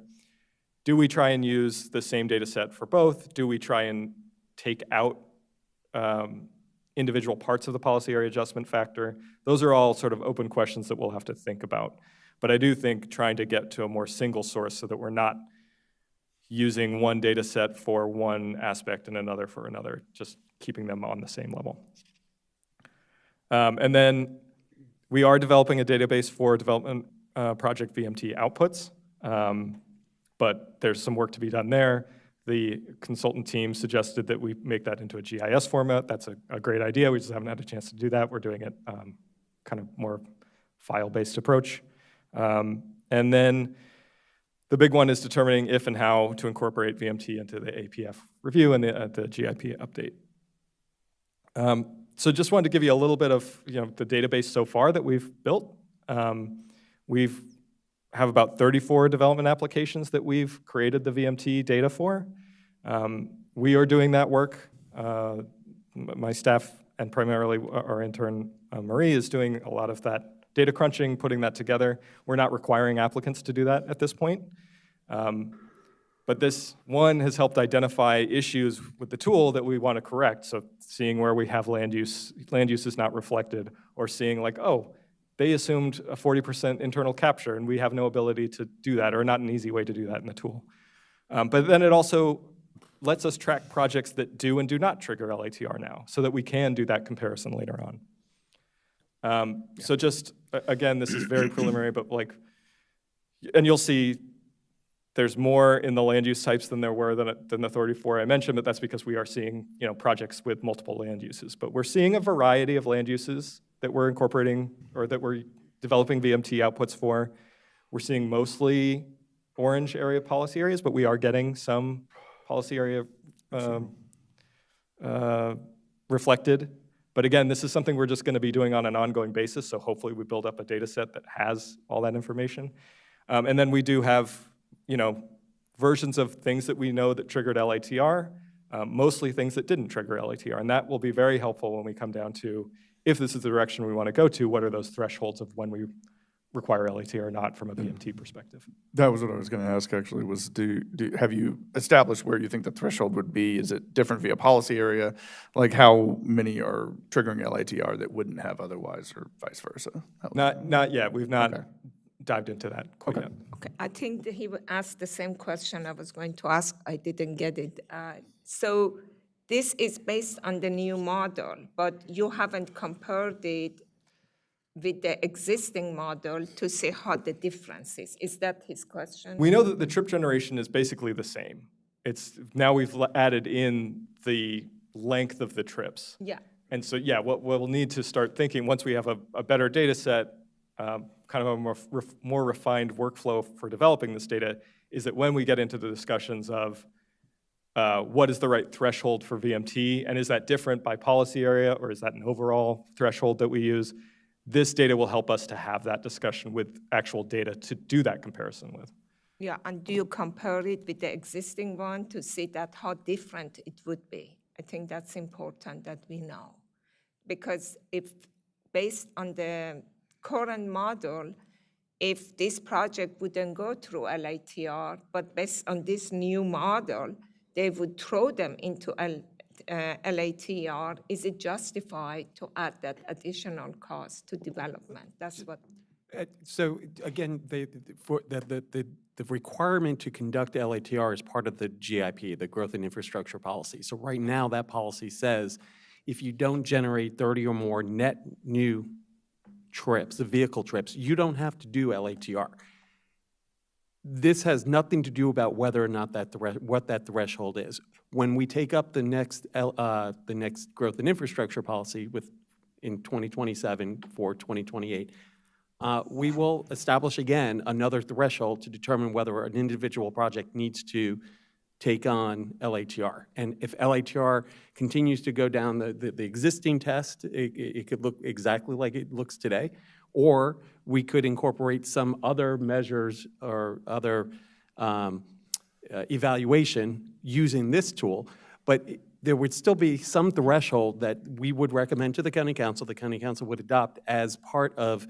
This is only when LATR is required, and whether that is a VMT-based threshold, or it could still be a vehicle trip-based threshold, but then maybe the test they're evaluated against could be VMT-based. So there are a number of different options that we're just nowhere near at this point being able to we'll start in about a year, or about 7 months, 8 months, we'll start the process of that 2028 GIP update. I totally understand, and thank you very much for explaining it. I get a better understanding of it. And I think that while we are doing the work, it is important that's the only thing that I'm trying to say, that we be able to see how it impacts. And the only way we could do it, to compare it to what it is right now and how is the impact. So while you're keeping your data or generating your data, we are asking you to generate the data that we could do this comparison. That's right. What I'm asking. And I'd love to take the credit for determining, but that was a recommendation out of the study, was over the next few years, build up that data set. Thank Run you. the tool, And have I that saw data that, so that you can and have I that. appreciate that. Yes, thank you. I have this may be putting the cart well before the horse, but I mean, is it an option? I mean, we're interested, really, like the trip generation is a way to get at something that this is much closer to, which is how much pollution and traffic you're producing and all that, the negative externalities that are not otherwise measured. If we were to suggest or recommend something to the council, and again, cart before the horse, but is it an option to provide, you can either choose VMT or, trip generation as your, measure for whether or not you trigger LATR? Because if you're sticking the, say the complex we put in Bethesda, right, today, it's going to generate a much lower VMT, but it may generate a high level of trip generation, but they may be relatively smaller. Most of them may be, non-car based. So something to think about with there. We're interested not in the measure itself so much as we are interested in getting at this concept of the negative externalities caused by a large-scale development. To your point of Damascus versus Bethesda is a much better place to be from the terms of VMT and trip generation. And we're interested in that aspect, of it, rather than we are interested in the specific numbers. This is just a much tighter measurement of the overall concept that we're looking at. Another way to maybe to think about this is perhaps fairness. A lot of travel in Montgomery County is down county, right? Yeah. It's downstream. From up to, yeah. Right, so perhaps a development project in downtown Wheaton, where we are today, a lot of the traffic that developments currently today in downtown Wheaton might be responsible for is traffic that is coming from upstream places. Yeah. So development in this area is responsible for traffic it doesn't create. Whereas yes. an area up county, maybe that's not so much the case. So there's VMT also helps to get at a fundamental fairness. Fundamental issue of for what- equity with that. Well, Yes. that's the thing, is you're not stuck in traffic, you are traffic. And so like, that's the, that's exactly the very issue we're discussing. Like, putting something, in Bethesda is gonna generate a lot less of that actual traffic, and you're like, as you indicated, you're dealing with traffic being generated, and you're being made to address traffic not being generated by this specific development. It's kind of it is, I think, an issue of equity and fairness. Yeah, and just to build off of that, one of the things that I'm interested in talking a little bit more about as we lead into the next LATR is, for sure, 100%, this measure is a way of better understanding externalities. And because of that, I think it opens the door to things like understanding how an LTR process can speak to VMT-specific mitigation and not just transportation adequacy. That, to me, is where it gets really interesting. But that's also a really complicated thing to explore on a project-by-project basis. I know, like, for example, the state of California has, like, tried to go down that road in several ways, longer conversation. It's really hard. Like, the long and short of it is really hard. Because, to really impact that in a substantial way, of course, you need to really broaden your area of evaluation, and the project costs associated with driving that down are just enormous. Like, they're not proportional to a development size. But it is an interesting conversation to explore, because VMT at least allows us to explore it. And if we're talking about externalities associated with driving, I think this is potentially one of the transformative elements of a VMT measure. So, which isn't to say it's, it'll get complicated with the policy conversations, but I hope we can maybe socialize that a bit and kind of explore it a little bit with perhaps council in advance of the next update, just to see if there's maybe some appetite to going down this road in some form or fashion. So you can see how interested the board is about this, and so we're so delighted that you brought it up and that you're getting ahead of the curve and working out the bugs and seeing how maybe taking some of our suggestions, well, you were going to do it anyway, I'm sure, about how does it relate to these externalities. But I don't know, we've got a couple more things to do. I don't know where you are at the... That's all I had, so. Okay, yeah. okay, yeah, so Commissioner Bartley, when you... Question I have is, did you all originate the idea of VMT? No. Oh, no. No, VMT has been used for a long time, and as Commissioner Linden mentioned, I can't remember the name of the bill in California off the top of my head, but they have a statewide mandate to use VMT as a measure for looking at development, kind of statewide, where you have to, there are certain requirements for VMT of a certain level, and that's kind of all the way from the state down to the local governments that have different ways of evaluating VMT, but it's mandated by the state in that case. So you're innovating with the use of VMT with this tool here, correct? Yes. Right, cool. Okay. And Montgomery County is currently using VMT as a tool for master plan analysis, so we'd be extending it to regulatory. And do any of our peer jurisdictions are experimenting with this? Not that they, I'm just out of curiosity. I'm not aware of any. I know the state has looked at what California has done, but has not moved forward, and I think that was in one of the memos. There are lots of areas, states, governments that are interested in moving to VMT, but primarily California is the one that's done the most, and there were several cited in the literature review, LA, a couple of MPOs in that area. Yeah, and one of the last things, what Vice Chair mentioned, I guess when you get ready to start your work or somewhere in the middle of your work on the next GIP, it probably would be good that we could foreshadow this with the council, and let them know, at least PHP or something, that this is kind of what we're looking at, and these could be some of the implications, and and we're looking at how do you mean, how do you use this as a policy tool or something like that? But yeah, before we actually get there, maybe just explore it, let them, bring them in the, sort of in the loop. Thank you. Yep. Yeah, Very, okay, yeah, okay. very quickly, just two more thoughts, not even really questions for now, but one thing that came to mind, so I know we use it for master plans, at least we use the different method. It sounds like maybe there's an interest to extending kind of this version of this new method to master plans in the future, perhaps, to understand kind of baseline versus changes in land use potentially. I know that's maybe more complicated, but I'm also interested in potentially extending this to our climate assessment tool, which incorporates VMT as a metric right now, I think, to understand GHG emissions. Yeah.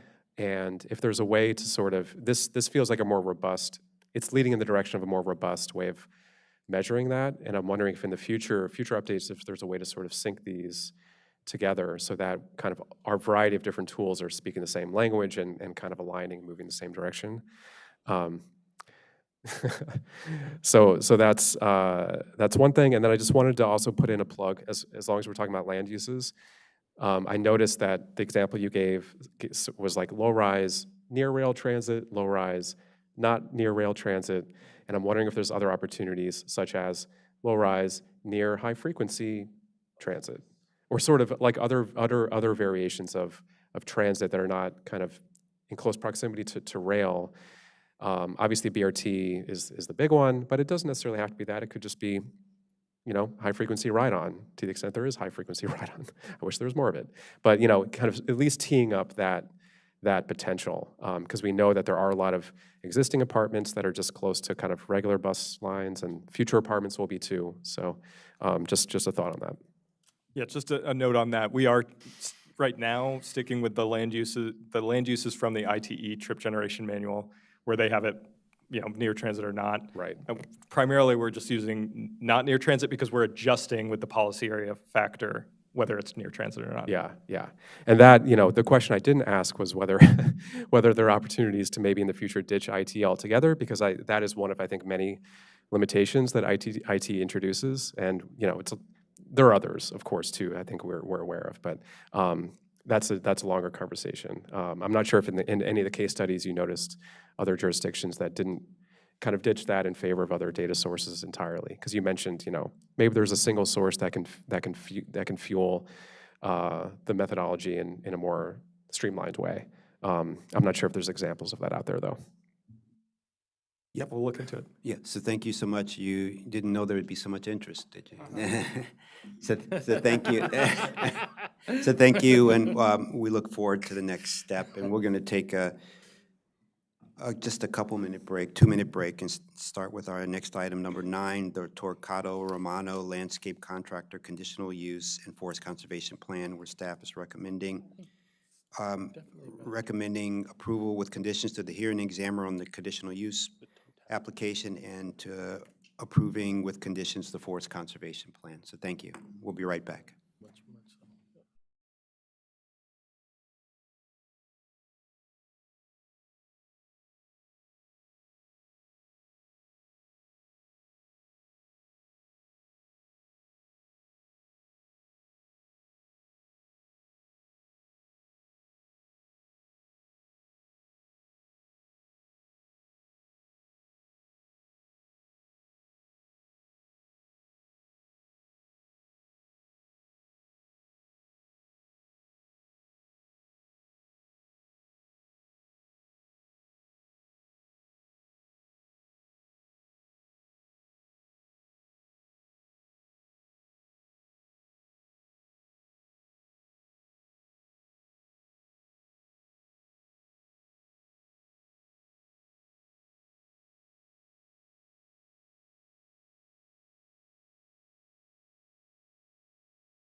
Good afternoon. We're on item number 9, Torcado Romano Landscape Contractor Conditional Use and Forest Conservation Plan, where staff is recommending approval with conditions to the hearing examiner, and on the Forest Conservation Plan, approval with conditions. So this afternoon, we have Mark Beal with the Planning Department presenting this item. Welcome, Mr. Beal. Thank you. For the record, Mark Beal, Up County Planner. Today, I bring you the conditional use for Torcado Romano Landscape Contractor. The conditional use number is CU 202506, and the forest conservation number is F 20250450. So we will be making recommendations to the board that we transmit approval with conditions to the hearing examiner for the landscape contractor business, as well as we are going to recommend to the board that you approve with conditions the preliminary forest conservation plan. So the property is located at 14301 Comish Road in Clarksburg. It's outlined here in the yellow dotted line. It's at the northwest intersection of Comish Road and I-270. The red outline, the bold red outline, is the staff-defined neighborhood, which is the properties that are most affected by this or abutting, confronting, and adjoining this property. The properties to the east are zoned IM, and they are contractor storage yards, that sort of stuff. The properties to the south are rural zone. There's one landscape contractor, and on the very corner here, there's one single-family detached house. And then the property to the west is zoned AR. It has an old special exception for a cemetery use. So the property consists of 9.61 acres. It's in this AR zone, as I mentioned before. And it is a vacant property with no access currently to Comish Road, and there's existing streams, forest, and buffer areas on the property. So the applicant is proposing a landscape contractor use for the conditional use. You can see here they're proposing an office construction here, construct a garage here, and a warehouse in this area here. In the middle, you'll have a parking lot area for equipment and employee parking, and there's actually a couple storage bins here for materials for the contractors to use off-site. The applicant is proposing to utilize 7 pickup trucks with trailers, 8 dump trucks, 2 bucket trucks, 8 bobcats, 2 skid steers, 19 zero-turn lawnmowers, 6 trench machines, 4 mini excavators, and there will be 25 employees. The hours of operation will be from 5:30 a.m. until 9 p.m., Monday through Friday. Again, I showed you where the warehouse is. The warehouse will be where most of the equipment will be stored within the warehouse, so it's not sitting out in the open. They'll have 21 employees who will show up each day and leave in the morning to go to off-site work, and then in the afternoon they will return to be able to leave to go home. There are 4 employees that will remain on site at all times. 3 of them are office personnel and 1 is a mechanic. There'll be no on-site stump grinding or shredding materials of any kind, so the noise will be minimized. And on occasions with snow, there will be operations for 24 hours a day, possibly up to 7 days a week during snow removal process. And the applicant will be required to obtain a preliminary plan approval once they go through the conditional use process with the hearing examiner. So the property is located in the 1994 Clarksburg Master Plan and Hydetown Special Study Area Master Plan. There's no specific recommendations for this property, but in general, this application conforms with the master plan recommendations. And at this time, I will turn the mic over to Molly. Thank you, Mark. Good afternoon. For the record, Molly Stamitz with the Environment and Climate Division.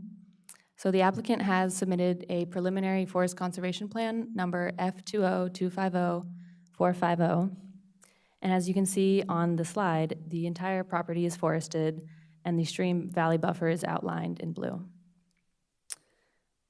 The net tract area is 8.39 acres, and this includes the 8.18 acres of forest plus 0.21 acres of land offsite for frontage improvements along Comus Road. And the land use category for the site is agricultural and resource area, and forest conservation law requires that there be a minimum forest retention of 25% on site. So 4.77 acres will be placed into a Category 1 conservation easement, and the entirety of the stream valley buffer will be retained and protected within this easement.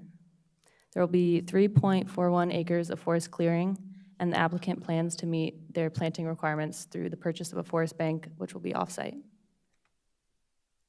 The applicant submitted a variance request in a letter dated June 18th, 2025, and with this request, they propose to remove 7 variance trees, which are displayed with red X's on the slide. And the applicant has made all of the findings required to be granted a variance, and to mitigate the removal of those variance trees, they will be planting 23 3-inch caliber trees on site. Thank you, Molly. For adequate public facilities, or APF, the applicant has an approved stormwater management concept plan. They have an approved well and septic plan, and they have an approved fire department access plan. So at this time, I will turn it over to Justine for the transportation. Thank you, Mark. For the record, this is Justine Ivan with the Transportation Planning Division. So the subject property has frontage on 2 public roads, Commerce Road and I-270. Commerce Road is a county-owned and maintained street classified as a country connector with a master plan right-of-way of 80 feet, and I-270, it's a state-owned and maintained freeway with a master plan right-of-way of 300 feet. At the time of preliminary plan, the applicant is required to dedicate 40 feet of right-of-way from the center line of the pavement to the property line for Commerce Road and 150 feet of right-of-way for I-270. Access to the side will be through a new entry point along Commerce Road. This access point will be aligned with the existing driveway along Commerce Road on the property opposite to the side. In addition to vehicular access, pedestrians access will also be provided to the side. The applicant will be constructing a 6-foot wide concrete sidewalk buffer by a 10-foot wide street buffer along their frontage. The proposed frontage improvements are sufficient to fulfill the requirements for country connector streets under the Complete Street Design Guide, and there is no recommendation under the bicycle master plan. The proposed development falls under the Rural West Policy Area, which is a green policy area under the Growth and Infrastructure Policy. The proposed development is expected to generate a maximum of 18 net new vehicle trips during the morning peak hours and 13 net new vehicle trips during the evening peak hours. As such, this application falls under the 30 net new vehicle threshold, and it is exempt from further transportation adequacy analysis. Projects that generates fewer than 30 net new vehicle trips are exempt from providing a full transportation impact study that addresses local area transportation review guidelines. And to ensure that the site remains under the threshold, the use is limited to the following net new vehicle trips during the peak hours.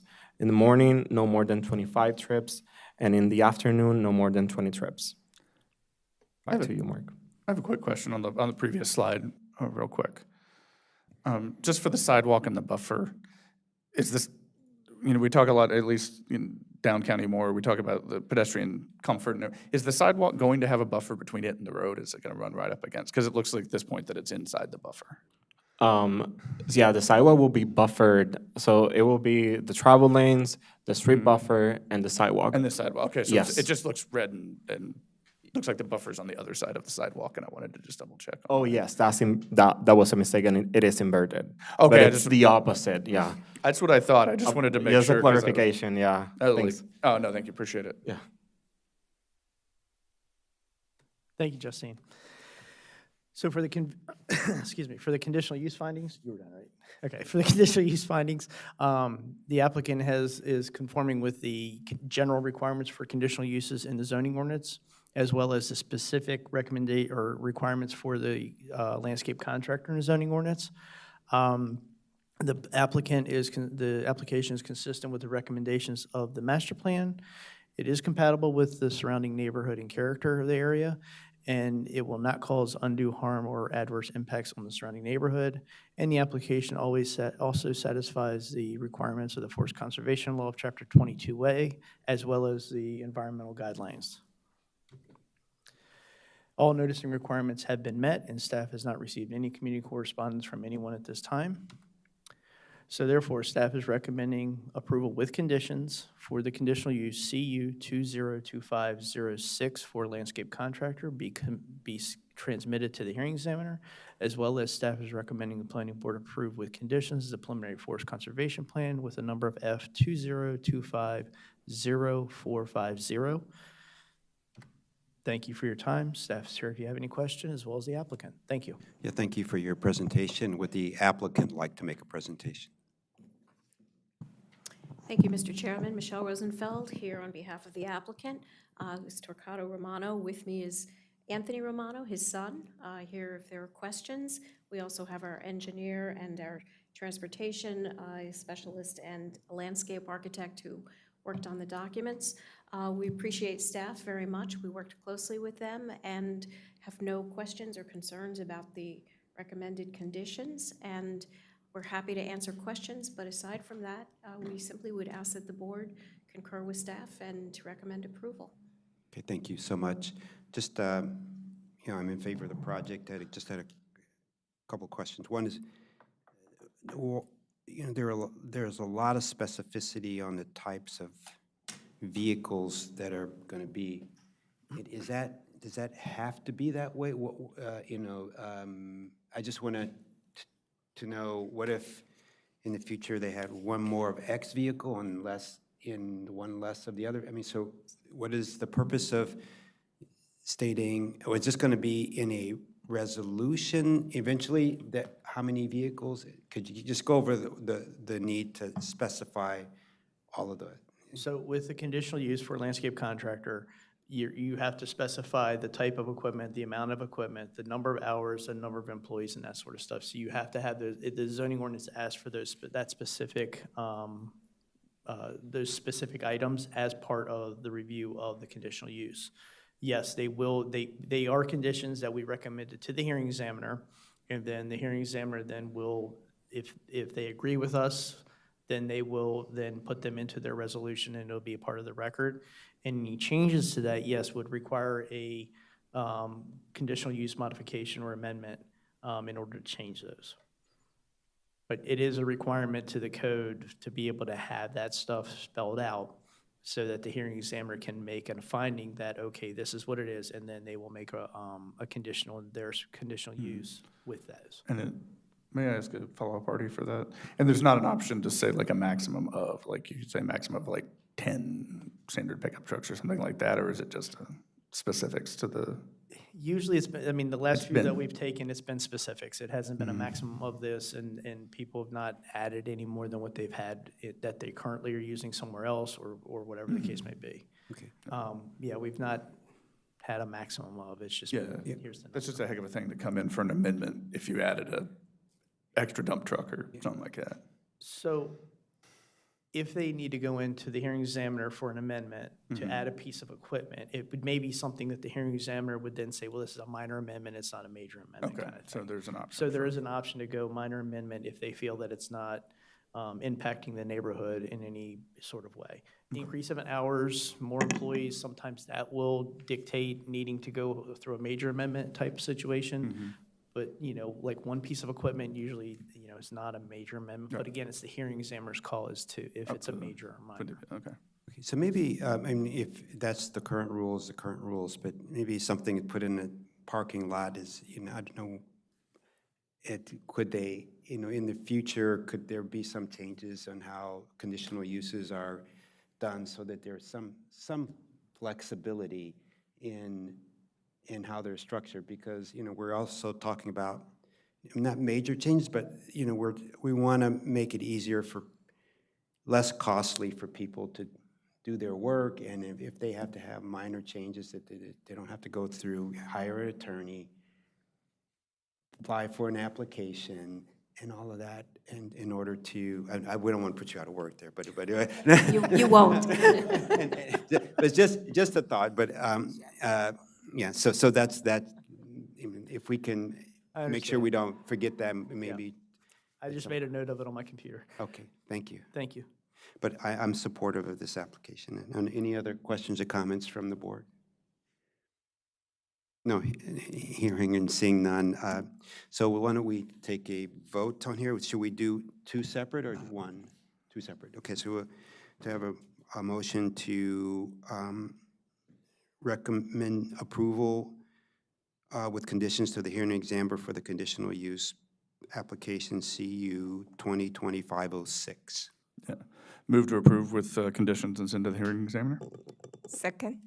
All in favor? Aye. Aye, the ayes have it, 5-0. Do I have a motion for approval of the, I'm sorry, Forest Conservation Plan F 2025-0450 with, where staff is recommending approval with conditions? Move to approve the Forest Conservation Plan. Second. All in favor? Aye. Aye. The ayes have it, 5-0. Thank you so much. Thank you.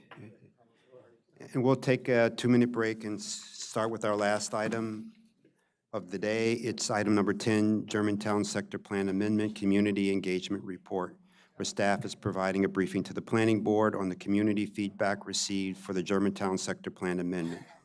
Thank you.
Good afternoon. We're on our last item of the day. It's the Germantown Sector Plan Amendment Community Engagement Report, where staff is providing a briefing to the Planning Board on the community feedback received for the Germantown Sector Plan Amendment.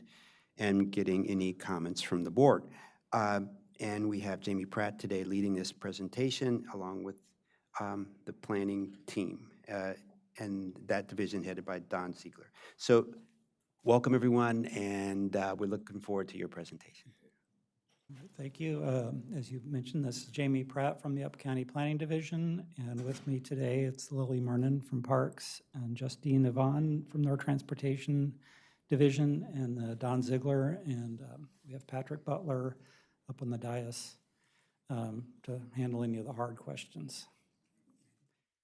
So today's presentation is the kind of the culmination of our current round of engagement. We did a study last year that was transitioned into this amendment. So we had done outreach at that point, and that outreach actually helped inform the questions we asked in this round of outreach.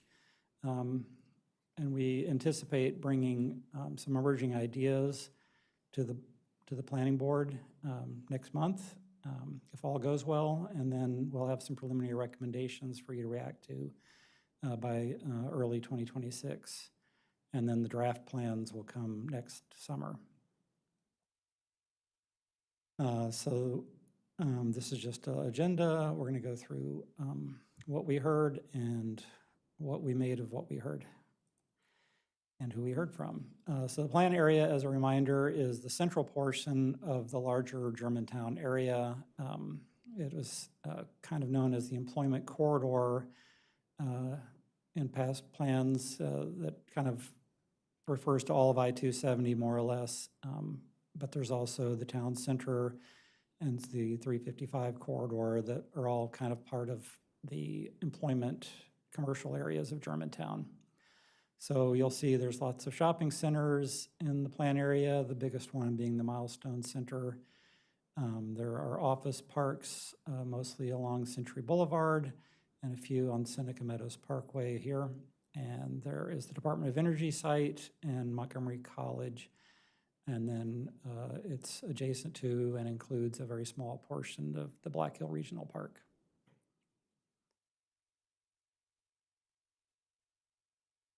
So when we did that study in 2024, we did a lot of outreach, and you can see this map here, the various places where we had pop-ups and community events. And we did flyer distributions. We had a questionnaire at that time that got 337 responses, which we thought was great. But we didn't feel like we had heard from everyone yet. So we reached out to Brick and Story to partner with us to reach some of the groups that were underrepresented in our initial feedback. And so we wanted to reach specifically more non-English speakers, more renters, and more people who had children living at home. So Brick and Story helped us identify the community organizations that could help us reach more of these groups, and they helped set up some of the meetings to engage with this audience.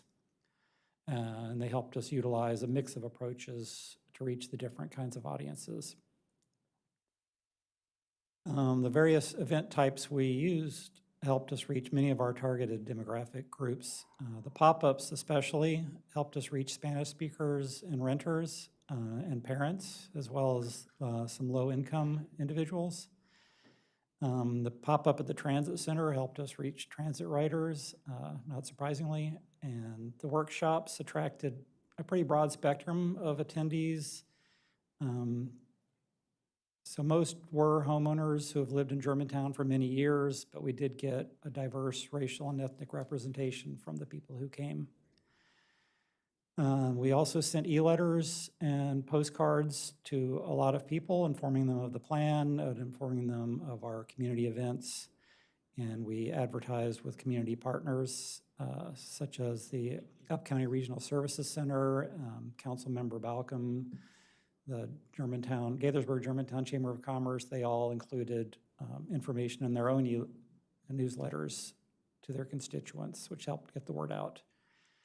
And we had one focus group meeting at Montgomery College with the campus administrators there. So that was a nice opportunity to really drill down with a specific group of people about their concerns. So this map shows the new round of outreach and where the events took place. So kind of throughout the plan area, there was one event just outside the plan area, but in an area that is very closely tied to the plan area. And then we had a couple of events that we did. The last two here were after Brick and Stories work with us had completed, where we went to the National Night Out and the Germantown Oktoberfest. And the Oktoberfest had, there's, I think 6,000 people might have attended that. So it's a great opportunity to meet people in the community. So you can see here we had 333 questionnaire responses. 67 people attended our workshops. We estimate that there were about 230 people we interacted with at the pop-up events. We sent out 3,200 mailers. We had 366 e-letter recipients at the time that we were doing this, but through all these efforts, we've gained about 200 more. We have now 579 subscribers. So we got more than 200 new people signed up on our email list that were informed of the e-letter we sent out for this presentation.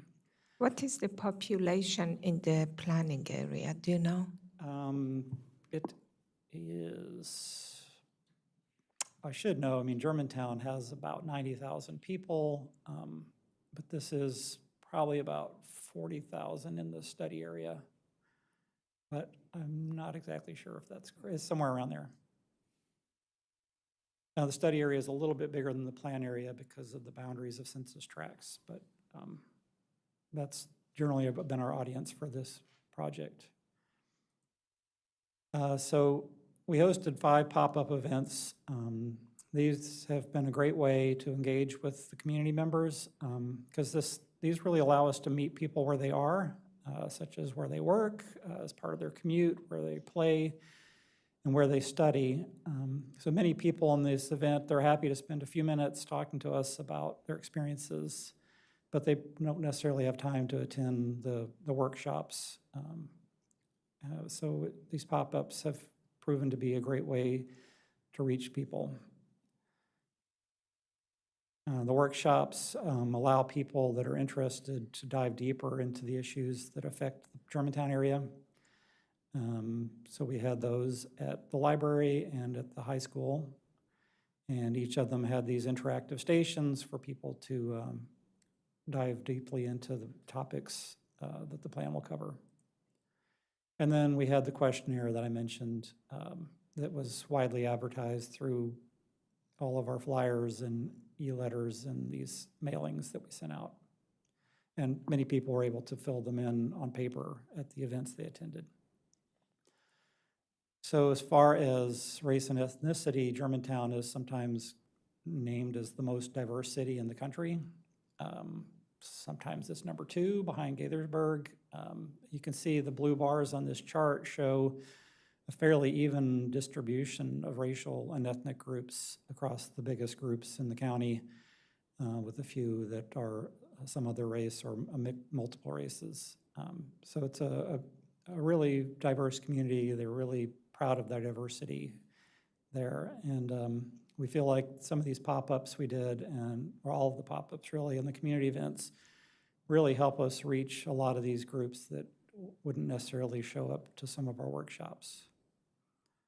So the Spanish-speaking individuals and those who rent rather than own, and those with children living at home were a lot of the people we reached at these events. As far as age of respondents, they're generally representative of the census's age breakdown for Germantown. So we actually got a pretty good representation of, and we wouldn't expect to get that many people under 18 to be answering our questionnaire. So we think we did a pretty good job of reaching a diverse age range. And as well as 34% of our questionnaire respondents did report having children living at home. Some of our pop-ups, like the ones that were held at diaper distribution events, we can assume that all of them had children living at home. So we think that we picked some good events, and the children's end of school year block party that we attended as well. How long have people lived in Germantown?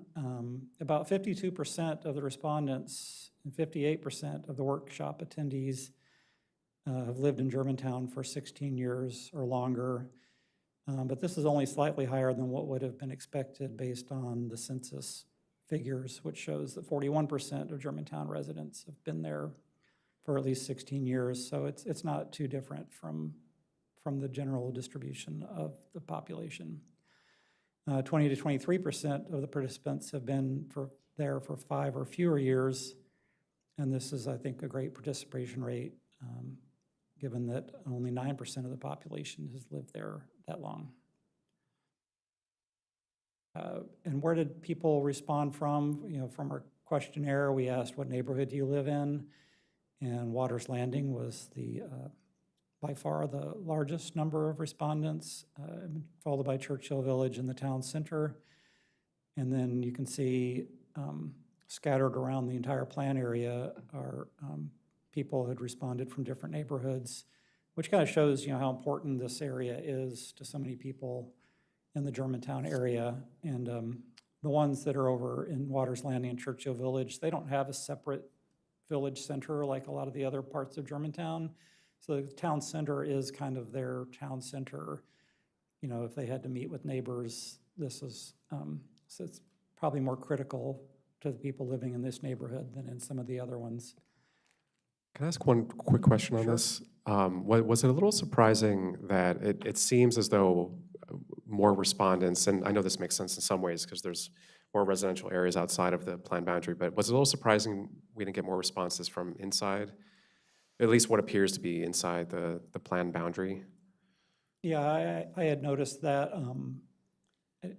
It is, I think that we were hoping, and maybe in some of the pop-up events and some of the community events, there were more people from inside there, but as far as the questionnaire respondents, for some reason, they did seem to be people that were more on the periphery of the plan area. And it says 66 neighborhoods here. I mean, some people just listed a street, and it may have been inside the plan area. I just didn't I only listed the ones here that had 3 or more respondents. So a lot of them, it was kind of hard to tell what neighborhood they actually lived in. Yeah. So, okay, thanks. yeah, I noticed that too, and hopefully when we go back out into the community with our emerging ideas and our preliminary recommendations, we can find some way to reach those people a little bit better. What are the highest income areas on this map? It's probably up in parts of Milestone, just outside. It's part of Milestone is in the plan boundary and parts out. I think this area and then parts of Waters Landing and Churchill Village. None of them have like McMansions by any means in any of these neighborhoods. I don't know. Patrick, do you have a sense of if there's any? It's just out of curiosity. I'm just trying to correlate to the more people that responded more or the higher income, but you can go on. Well, these surrounding neighborhoods probably are in general higher income than the ones inside the plan area. So anyway, so as far as commuting is concerned, not surprisingly, most people do commute via personal motor vehicle. In this chart here, you'll see that they add up to more than 100% because most people, or many people, have more than one means of transportation to get to work. So we do have 16% of the people said they don't have a commute, so they either work from home or are retired. And the rest, most of them take a car, but some of them do take trains. They go to the metro station. Some will walk or bicycle as part of their commute. About 27% of the people are actually kind of in nearby places when they go to work, Clarksburg, Gaithersburg, Rockville. Another 25% work within Germantown itself, and the rest travel to places further away. So about 30% of the respondents travel further away for where they work. When we did the feedback, as I mentioned, we had the questionnaire, we had the workshops, we had the pop-ups, so we kind of had different ways of asking different questions depending on the audience. But we kind of, this presentation will kind of start with what people like about Germantown, what they want to celebrate, and then kind of start to drill down into the things they'd like to see changed. So at our workshops, we just asked what makes Germantown special, and the top responses are its diverse population, having convenient access to parks, trails, and nature, and to everyday needs, and the proximity to DC and other parts of the county and the region. So those were the things that stood out as being maybe not the most important, but something that they really valued about Germantown. We asked what places in Germantown are important to them. So community members are especially fond of the parks around Germantown. So if you filter the questionnaire responses by any mention of park, it's by far the top response. But Black Hill Regional Park specifically was the most mentioned park. It was the third highest number of responses. And so you can see the library is very important to people, Black Rock Center for the Arts, and then kind of the town center or Century Boulevard area. But people also, they value their shopping centers, and in particular the Milestone Center. And they like having Montgomery College nearby and the Soccerplex and their trails, paths, walking opportunities. We asked them what they'd like to preserve, what they would enhance, and what they transform. These were some questions that we asked at our pop-ups because we had very limited amount of time. So we basically had this one board. And people were happy to provide input. You know, it didn't take them too long to come up with a few things. We received about 120 ideas on these. The top categories that we did receive comments on were parks and recreation, the town center, and transportation and mobility issues, and we're going to drill into some more of those issues in a minute here. So then we asked them broadly in 20 years, what do they hope Germantown will be? So this was the first of 5 activity stations we had at our workshops. And in this slide and the next one, you'll see the categories of responses from those who provided comments. So better ways of getting around is foremost in people's mind, followed by those who would like to see more to do in Germantown. They want a town center to be a vibrant downtown area as part of a mixed-use area. And then they'd like to see reduced crime, improved safety, and cleaner public areas. Next was the housing affordability and a more inviting environment for seniors and families. Many want Germantown to remain peaceful and quiet, with various things added to make it more livable. And residents love the green space in Germantown and are concerned about the environment. And finally, they'd like to see Germantown become more economically prosperous with high-paying jobs and more local economic and work opportunities. So the top things workshop attendees selected as being necessary to thrive are public facilities and community services. They want safe streets, and they'd like to see more shopping, dining, and entertainment options. So these were the highest rated. The ones that were rated less highly were more housing options, public transit, tree canopy and green space, and employment and professional development opportunities. What would you like to see in the town center? They would like to see some sort of shared street or pedestrian zone. They would like to see more art and placemaking and places for play. And they'd like to see perhaps some sort of greenway or linear park. For housing priorities, they pretty much reflect what most people say they want when you ask where they want to live. They want low levels of crime in the neighborhood. They want to be in walking distance to shops and restaurants. They want to have accessibility to parks and to have affordable housing. And affordable housing actually had the most number one votes and the first priority votes in this, but the other ones got more second and third places that made them come out higher in the overall rating. For nature and sustainability, the top priorities are walking and biking paths and spaces to enjoy nature. And is this where I'm supposed to turn it over to you? No, I don't think so. Okay. And a three-way tie for third are community gardens, green stormwater management, and native plants for landscaping. So now, I'm sorry, now I'll turn it over to Lily. Thanks, Jamie. Lily Mernon with Montgomery Parks. So as Jamie mentioned, people at our workshops mentioned they really value the open spaces, green spaces, natural areas, and parks and recreation opportunities in Germantown. So at the workshop, we asked 3 questions. The first one was, what do you most love about parks and recreation in the area? So people responded they liked the natural spaces they have access to. They liked the variety of amenities like trails, playgrounds, fields, courts, pools, and you can see some comments on the right about going out in the lake in a kayak and canoe, or going to South Germantown in the soccerplex, and their kids learning to do everything there from riding a bike to playing lots of sports. So that variety was really important.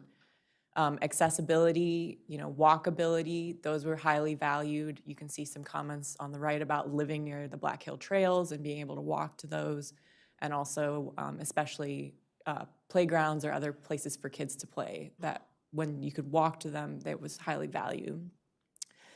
They also valued when facilities were well-maintained or when the updated facilities were installed.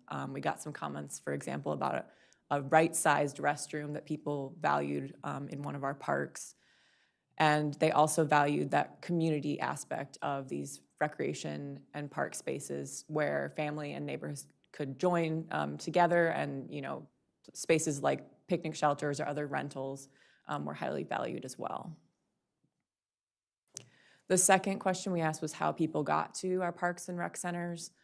And it kind of depended on the type of location they were going to, but overwhelmingly people drove to access these amenities, especially the larger destinations like Black Hill and the Soccerplex in South Germantown Rec Park. But walking was also mentioned as a common way people get to these amenities, especially for some of the closer parks like the Town Center Urban Park and also playgrounds. And as I mentioned before, people really valued that, but they also said that it didn't always feel safe to walk around. So we heard that quite a bit. Similar comments with biking. We heard from residents that really enjoy biking around Germantown, especially on the trail network, but that often they don't feel safe and they can't get everywhere they need to go safely. And then with transit, we definitely heard people who ride the transit around Germantown, but that it's not always convenient. It takes longer, and it doesn't always go where they need to get to. So we heard safety as an issue when accessing parks, and also specifically the distance to Black Hill Recreation Park amenities, where people have to drive to the northern entrance in Clarksburg to get there. So what is the problem with safety to get to the parks and trail? Is it the safety of crime, or is it that there is no sidewalk or the trails are no good? What is the concern? Mainly the second one, which I think Justine will get into more with the transportation. But there were mentions of feeling safe when they're in parks, and just especially in areas that had low foot traffic, kind of feeling unsafe. But mainly they were talking about the transportation network. Yeah. And then people also mentioned they typically went with their family or dogs to parks. So. And then the last question we asked was, what are your top improvements that you'd like to see in our parks and recreation facilities? So people mentioned, more trails and better park access, especially with safer walking and biking routes. They mentioned cleaner parks, trash removal, better upkeep. Also, there's a desire for new amenities like picnic shelters, skate parks.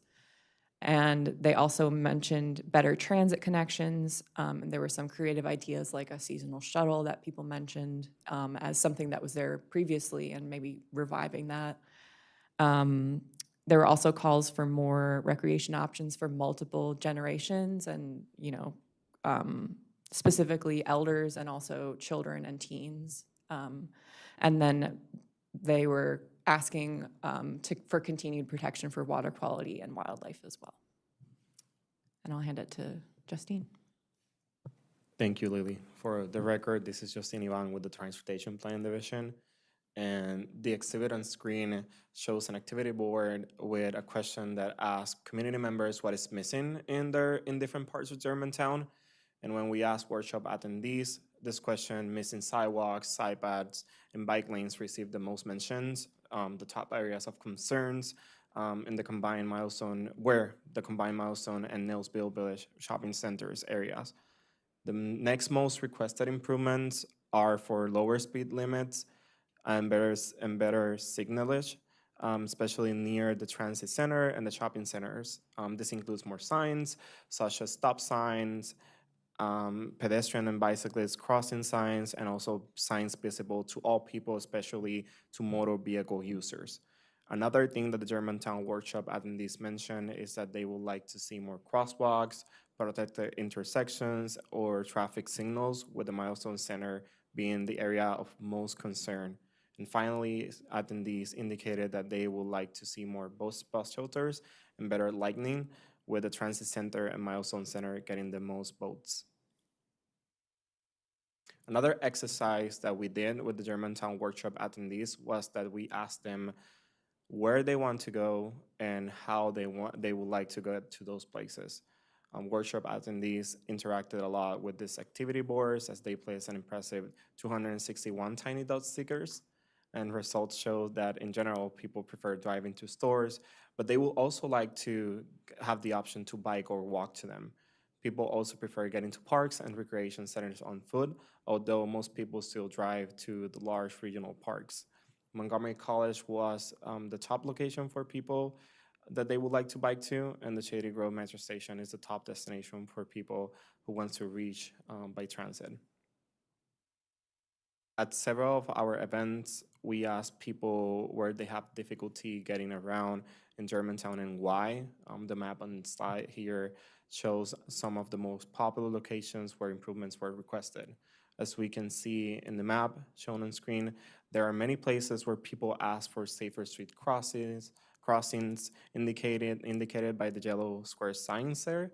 And you will also see Frederick Road and Milestone Shopping Center in general also needing better crossings. A couple of places were called out for needing better lighting. And we also heard from a couple of groups about noise concerns, which are shown on the screen with the squiggly purple lines. And residents near the southbound of I-270 on ramp at Middlebrook Road said that it has gotten too loud to spend time in their backyards now that traffic metering signs were installed on the on-ramp. And some residents near the Mark Rail Station feel that the train traffic has gotten louder in recent years. Many people have expressed concerns about crime, but a few specific spots were mentioned, and one of these were near the Transit Center and at Fox Chapel Neighborhood Park. People would also like to see traffic calming measurements in many places throughout the town center and along all the major streets in the area. People also mentioned specific issues with routes and schedules for the ride-on buses. And finally, loading management for trucks on Century Boulevard was brought up as a problem in Germantown.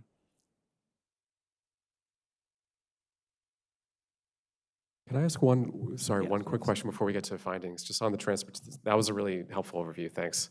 And it made me wonder if, in this plan and also other plans we do, for the transportation in particular, do we ever invite MCDOT to these community engagement events so they have representatives there who can hear, like, from an operations standpoint?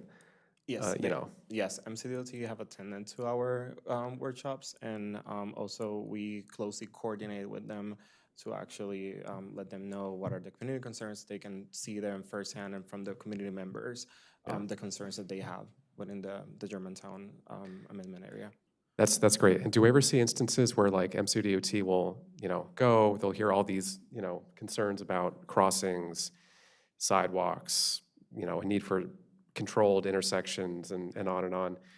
Do we ever see instances where they'll then sort of, spin up sort of evaluations of their own to sort of get the ball rolling on that? Because I imagine for residents, they may they may put some hopes and dreams in like an engagement process when it comes to these things, but they may not always fully understand that like, oh, well, we can recommend things, but it's actually MCDOT who will like do the real, like the evaluation of kind of the actual volumes and dynamics, and then kind of, so I'm just wondering if like MCDOT, if we've seen examples of them before the plan process is actually over, take kind of acute here and now concerns and kind of start up an evaluation of their own. Yeah, and just to step back from that, I'll say that when we get, we have received emails from passionate residents in Germantown about specific safety issues on very specific roads, crossings, et cetera. Knowing that we, the planning department, don't create CIPs and create projects, that MCDOT will largely handle that. We immediately loop in MCDOT on those inquiries that we get. They get them themselves directly, sometimes via us, and they do have the opportunity to respond, again, via the CIP. Whenever we go through that process and select projects for improvements, there are multiple ways to do that. That's one of the ways to do that. So yes, they can respond to, very, very specific requests. It's not the only way, but one of the ways, yes. Yeah, that's great. And do we also ever, say for example, we hear specific things from residents about a specific need. Do we also share information back to them to say, this sounds like it's related to a capital improvement or a capital process of some sort. Here's when that conversation happens, and here's sort of the cycle that they can kind of say, oh, okay, well, let me put, maybe they'll talk to their civic association. Maybe there's a way that they can sort of plug into the budget process as well. Oh, absolutely, yeah. There's some component of education or just pointing them in the right direction on how best to tackle that particular issue. In this case, we have a master plan that's underway, and we take this information in to help inform some of our recommendations with MCDOT moving forward. And so on this specific issue, we've been coordinating with MCDOT on the transportation consultant that we're bringing online. We've been very transparent and upfront. One of the things we're looking at are potential reconfigurations of the right-of-way, make them more pedestrian and bicycle friendly. MCDOT right now is reconfiguring some of the rights-of-way out there for dedicated bus lanes, doing their own improvements with bike facilities. So we want to build on the good work that they're already doing and perhaps amplify that through this process. Yeah, thanks. That's great. One other thing I'll mention really quickly is that what we don't have on here is that we also meet with UCAB, a lot, the Upton County Citizens Advisory Board, and the committees and the overall board itself. MCDOT often attends those meetings as well, so we often give them feedback through those meetings as well. So that's not indicated in this presentation, but we meet with UCAB almost every other month. Yeah, and when we're out at these community events and people bring up, somebody used to do something about the potholes on my road, whatever it is. And, I do encourage them to use the county's 311 system because, I hear this all the time on the Rustic Roads Advisory Committee meeting. It's like the answer is almost always, have you logged it with 311? Because they have to track things, they have to respond to things, and it gives them data points that they're aware of that I think, hearing directly from people out in the community is better than us coming to them and saying, well, we heard a lot of things from a lot of people. So. Yeah, it's great to hear because I think that, it's that this kind of approach can obviously, there's the long-term vision of the plan, and then there's, this is just a way for residents and community members to just share immediate needs that don't necessarily need to wait cycle after cycle or 5, 10 years. And so I'm glad to hear that we're sort of helping them connect to more immediate avenues of like trying to address those things. So thanks. So the finding, the last group was kind of like the raw input of feedback data. So then we took all of the workshops and all of the pop-ups and all of the questionnaires and all of the past, existing conditions and the previous round of feedback, and we, kind of came up with the top findings for our feedback. So the overall top priority we heard from the community is actually to increase safety and decrease crimes. So, a lot of times when they talk about safety, it's not entirely clear which one they mean. Is it, do you feel like you're going to get hit by a bus, or do you feel like you're going to get mugged? So some of each, but it's the foremost thing on people's minds is some sort of safety and crime reduction. Germantown residents, they do want to see a future Germantown with economic vibrancy and access to amenities, including arts, entertainment, libraries, dining, parks, rec activities, children's activities. So they want there to be more to do in general in Germantown for people of all ages. Transportation and connectivity concerns were also in the top 3 things we heard from. So this includes things like reducing congestion near the town center, providing more transit options, including being able to use transit to get to parks, and to have just overall better bike and pedestrian access and safety. And apparently I like the word pedestrian so much I wrote it twice. Oops. So for housing, people indicated that the location of the housing is more important. So the neighborhoods that have low crime, high quality schools, and good access, not surprisingly, I suppose, is where people want to live. And their top concerns is affordability for both ownership and renting. And then a lot of people expressed concerns that family-sized housing at affordable prices was kind of harder to come by than they'd like.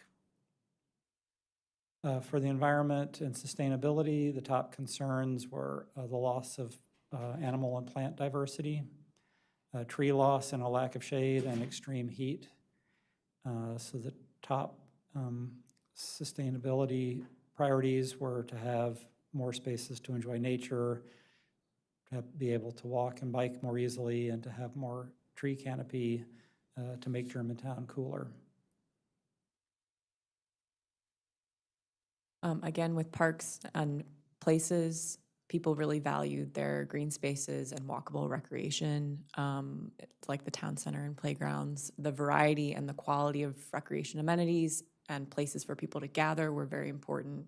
Key destinations for recreation were South Germantown, Rec Park, the Soccerplex, which is adjacent to it, and then Black Hill Regional Park.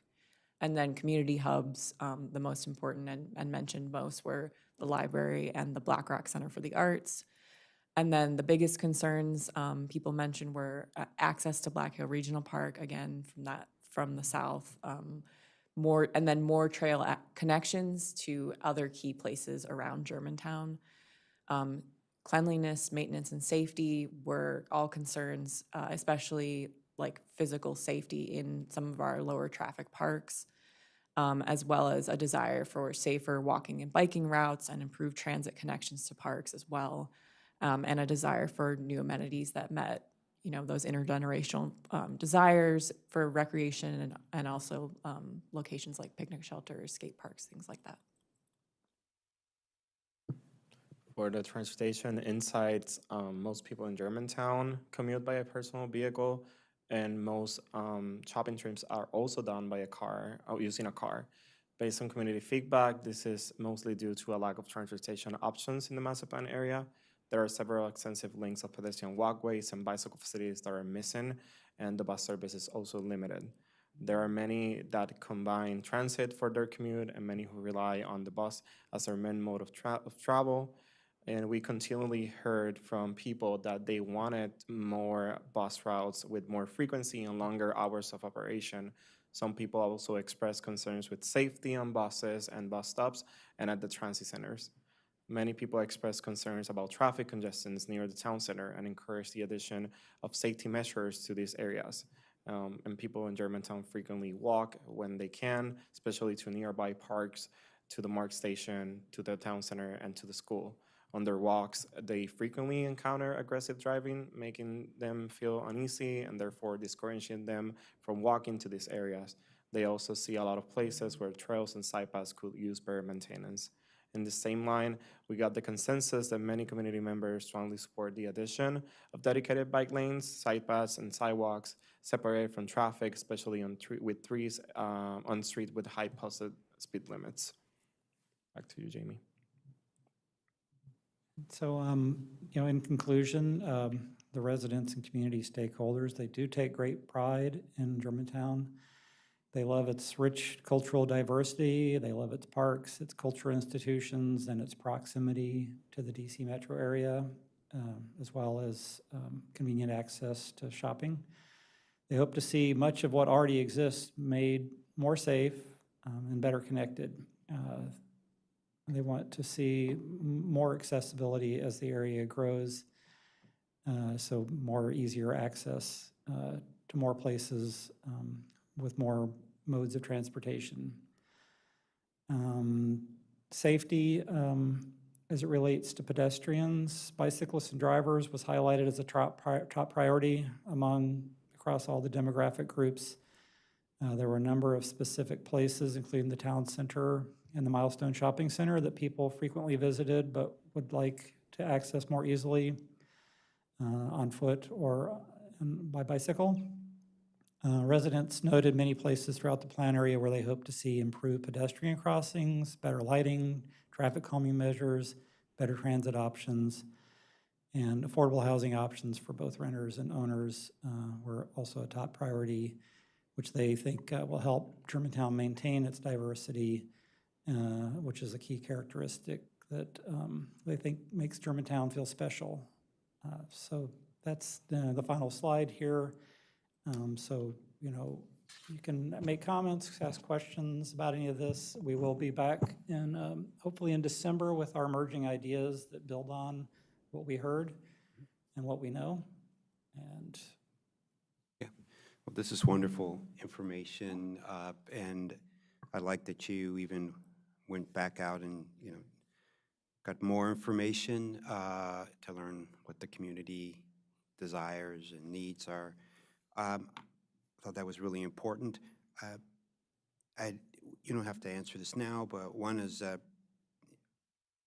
were there any surprises based on, did you go into this thinking X, and were there any major ahas or surprises? And then also, have you heard anything from the business community? So for example, when we were doing the Clarksburg plan and some others, talking about, is there enough, some of the, maybe they aren't actually in the living or working in the Germantown plan or sector area, but there was talking about need for more like flex manufacturing, I don't know, maybe, or other businesses, but I see the community asked for more retail places, more, places to eat or shop, or like that. But I'm just wondering, any feedback from the business community that you were able to get? And also, you talked a lot about the people in the Milestone Shopping Center, and it's a huge shopping center. I was wondering, do you know how successful that shopping center is? And then also, you talked about people saying it's hard to get to, they want to bike to it or whatever, and it's hard to get to that center. So one is, how successful is the Milestone Center? And two is, was it just built when it was built without a lot of sidewalks or easy ways to get to it, or for biking and rolling and things like that? So, but great job, what you've done, and I'm thinking, we're looking forward to when you're coming back with your emerging ideas. Yeah, I'll just say really quickly, we'll answer all those questions, but later. But just for the second question, the Chamber of Commerce also had a series of meetings almost at the same time that we were doing our meetings, our outreach meetings. So we met with a lot of business leaders through that process. Also, we've met our consultant also met with some of the businesses that were there. There's a lot of satellite and technology firms that we've met with as well. Our research team met with them as well. So we've heard from a number of large businesses that are already there. For the most part, everyone feels satisfied. No one's really coming in for a major land use change, a zoning change from what we've heard from the businesses. As far as things that were surprising, at least for me, I can speak for myself, is that how enthused people were to live in their community, how proud they were to live in Germantown. We got that all the time, every single pop-up that we attended. For the last question, I think I have to kind of get back to you about Milestone. Yeah, I can talk a little bit more about the safety aspect in Milestone Center. And then one of the things that actually surprised me, at least on the transportation side, is that for a place that is really dominated and car-oriented, a lot of people wanted to walk, a lot of people wanted to bike in the area. So that's one of the things that actually stunned me, is the amount of people that came in and talked about wanting more modes of transportation and more facilities to actually walk or bicycle to different areas. And as for the Milestone Center and safety issues within the Milestone Center, we did on the existing conditions report, one of the things that actually that report showcases that the lack of sidewalks and safe crossing and pedestrian crossings in the area, and talking about specific aspects of safety, that's one of the main issues there, but that's something that we will be diving more into and analyzing more into the next stages of the Germantown Amendment. Thank you. And I'll add something about the pop-ups we did at the Transit Center. We did one this year and we did one last year. And, it's a very car-oriented community. Seems like most of the people we hear from drive on, they use a motor vehicle to get around. But then we go to the Transit Center and it's just nonstop. Like every 5 minutes, another bus unloads and another one loads up. And it's just constant churn, and so many people clearly need to connect through Germantown to get to places. So, hopefully we were able to hear from more of those by being there and handing them these flyers, encouraging them to take the survey. If they had enough time between buses, they would participate in our activities. But I think that was a very valuable place to set up shop for a little while. And as far as what we have heard from the owners of some of the larger properties, is they just always ask for flexibility, because I think, the last plan kind of put all of its eggs in that employment basket, and that didn't work out so well because the economy changed around the Great Recession about the same time this plan was approved, and then businesses started wanting to relocate back in downtowns where there was transit and stuff like that. So we didn't get all those employment uses that the 2009 plan was set up for. But at the same time, we got people working from home.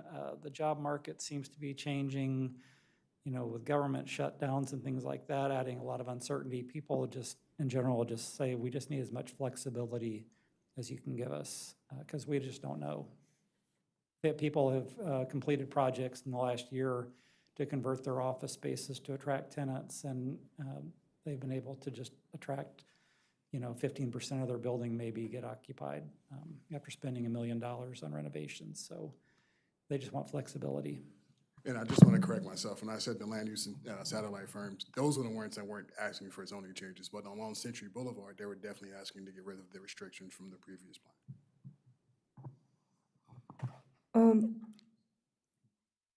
I know that you would do that. I don't know if you have done it or you're going to do it later on. I think when we're going to listen to you show us the public community engagement report, to put it more in context, at least for me, I like to see that who are these people that we are getting this engagement report. At this point, I just guess. For example, I think to put it more in context for me, I would like to know that what is the median or average income for the people, and what percentage are renters, what percentage are homeowners, what is the average rent and what is the average household area in the area that you are studying, comparing with the county, okay? And it would be good to see that what are the opportunities within this area, because people are asking for things. Is there opportunity for them to create those areas? The opportunity for development. Chair asked the question about the Milestone Shopping Center. Is the Milestone Shopping Center, because I am very familiar with that shopping center, but is it all fully utilized? Could we create people talked about more shade, more trees, and sidewalk accessibility. Is there opportunity there to provide those for them? We heard a lot about transit. I don't know what are the existing transit and what are the opportunities. And, if we just go ask people for things that they want, but there is no opportunity to provide for them, then what else can we do for them to do that? Not knowing this information, I was listening to the final slides of the report, and I said that all of these final things, the majority are very much a common pattern for many of these engagement, community engagement that we do. Most of the time I could say that 90 to 95% people are asking the same thing, that they want, they want their park, they want their open space, they want safety, they want, accessibility, transit, better drive and things like that. So how different is this community from the other areas that we have?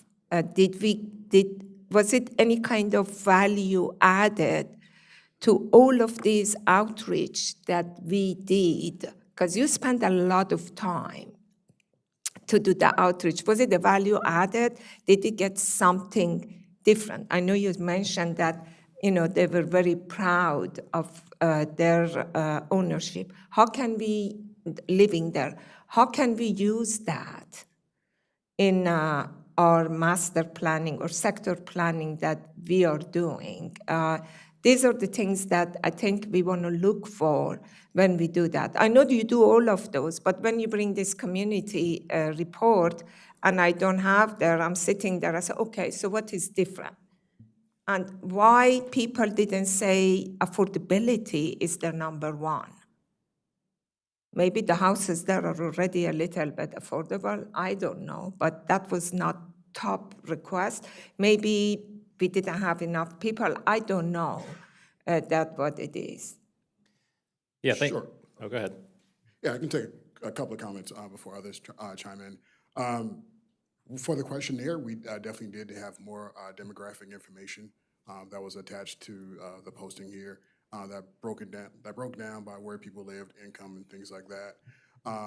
Also, in that attachment, we had a lot more very specific comments that people had, especially with transportation.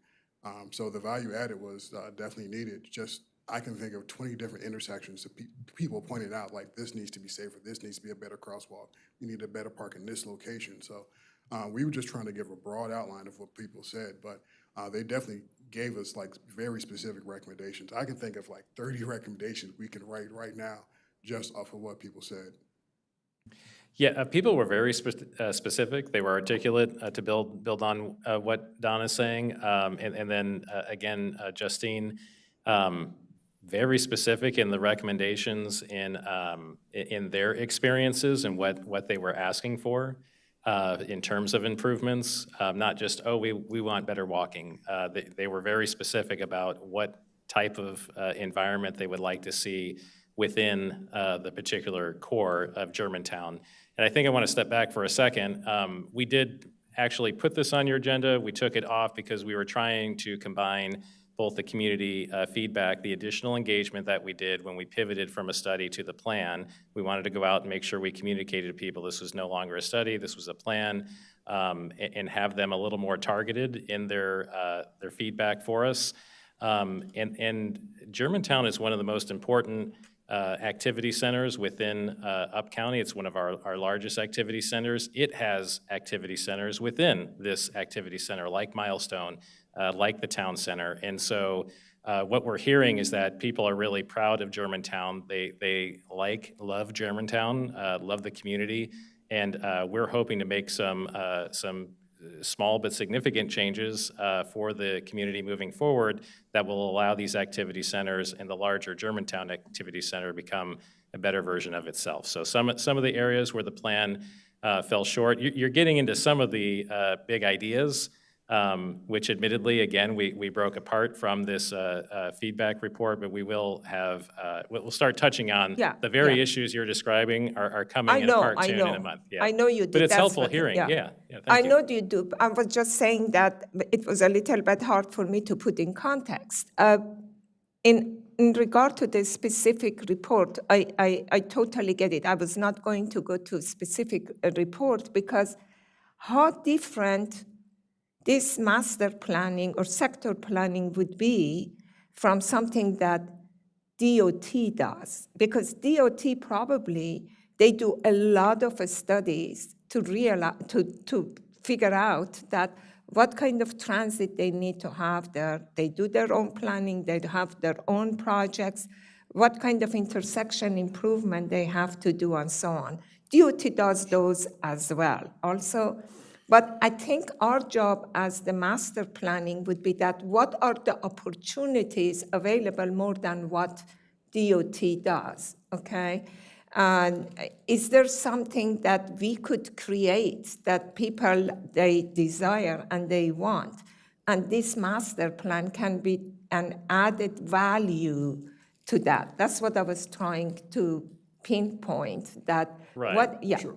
And yes, they do what you're just described. We are also going through this update because we will very much likely recommend different zoning changes, land use changes.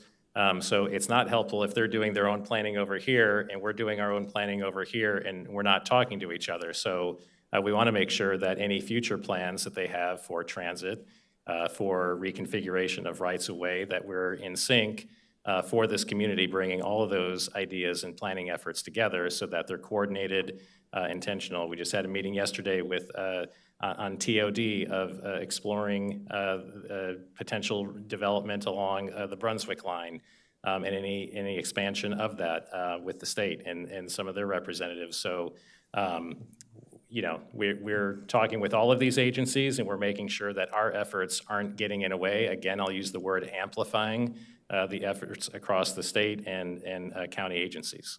We're doing this together. And I'll let Justine go, but I just want to mention really quickly, one important thing that we did as far as engagement for this particular part of the process is that we met with the community college.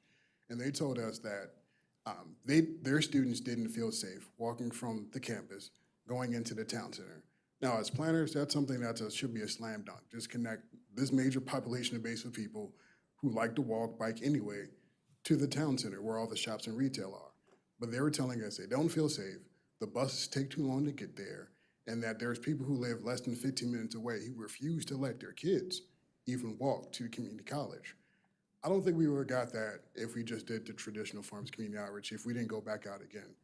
So those were the kind of very specific responses that we got from this latest community engagement and how we can push this forward, push the plan forward to try to meet the needs of the community. Because DOT is going to propose a bus rapid transit station on the campus, but it's up to us to try to figure out how to make it safe for people walking from the neighborhoods to the community college, to the community college, back over to the town center. Because the community college is a hub for the Germantown area. We've been out there for pop-ups, different festivals. It's amazing how many people come to that place, and we need folks to get there safely.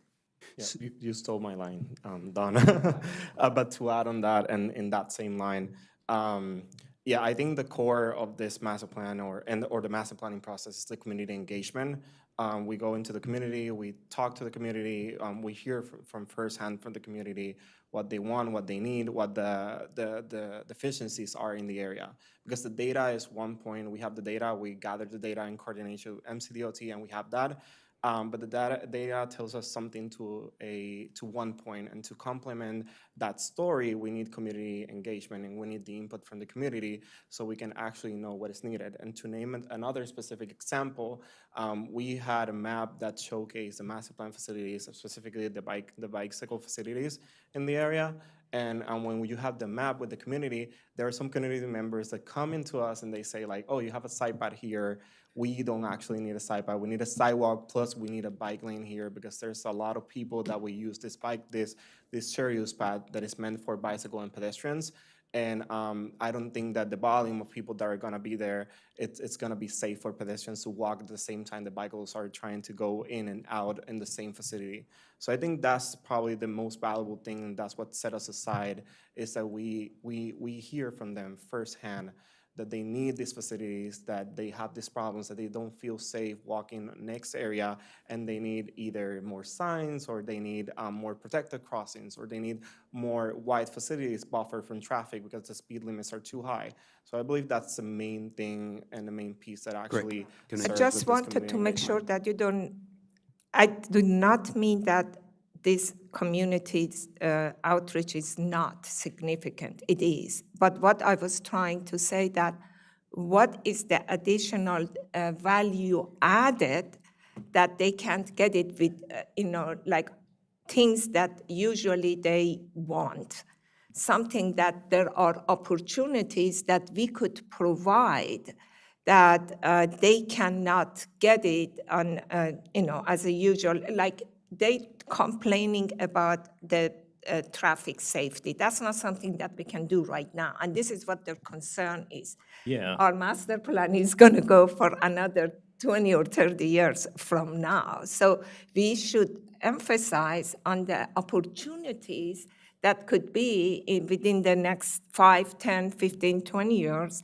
And yeah, there are issues that then it's like DOT or transit or other things that we have to work with other agencies to take care of it for them for now. Yeah, no, that's great. I will say that, yes, not all of the improvements or recommendations can be achieved at once, so we will get there incrementally, and we'll do our best to identify which ones are more shorter term, which ones are longer term. I also just want to make sure, if I haven't said it explicitly, I'll say it now, that the master plan can and should identify any new transit infrastructure, new bikeways, new streets, and help prioritize the infrastructure improvements for MCDOT, for ourselves, as this plan does incrementally move towards that 20, 30-year vision. So we're gonna, just a couple more comments, and we'll wrap this up. But again, thanks. I want to just say thank you for your engagement, and Commissioner Lynn, I know you had your hand up. You can go, but for your engagement, and also I like that you reached out to the council members. You said Councilmember Balcom attended some of yours, and it's always great to continue to invite them, but let them know about all of your pop-ups and things like that. And also, I don't know if any of the delegates attended any of your sessions, but I know that David Fraser Hidalgo is pretty active in that. I mean, I'm sure. Please, I spoke with him recently. He'd love to, more.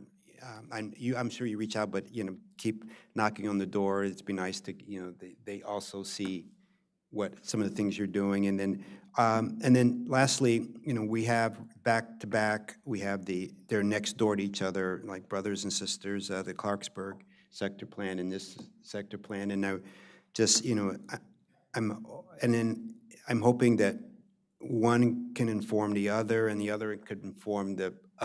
So what are the learnings from here that could help Clarksburg, from Clarksburg and here, because they're next door, and then transportation-wise, they should be connected. So whatever, the learnings there. But this is wonderful, and as Commissioner Pedram said, I was initially surprised that the number one, it seems like number one idea that feedback from the community was more about transportation and connectivity. That's so, and then housing was maybe, I didn't rank them right, but housing, I mean, affordability was there, but it wasn't on the top, which is interesting. But I'm glad each community has its own uniqueness. But it was interesting, and we have to see how we can help this community in the transportation wise and connectiveness, whether, you know, side paths for biking, rolling, or more transportation frequency, or more.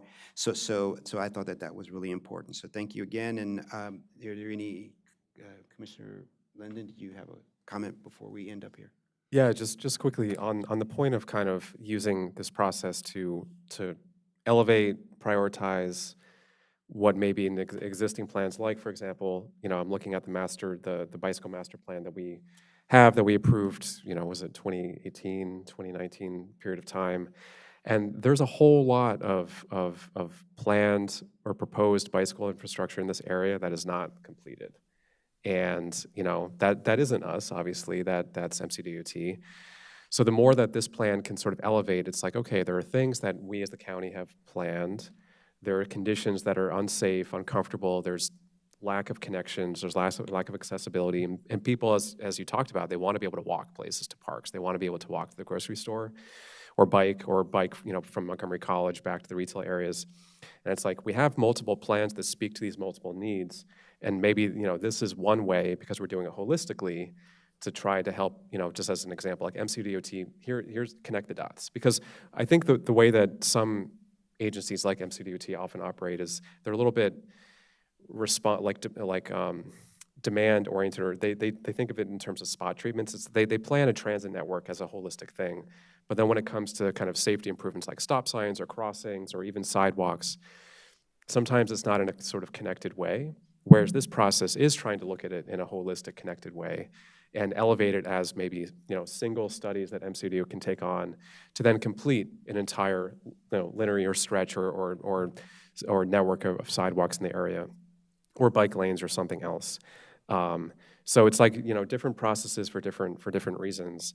But you know, given everything that we heard on the transportation side, I'm really hopeful that, you know, some things, you know, maybe don't have to wait for the recommendations, you know, as we talked about, like they can just create, you know, MCDOT, evaluate this intersection for this, you know, this conflict.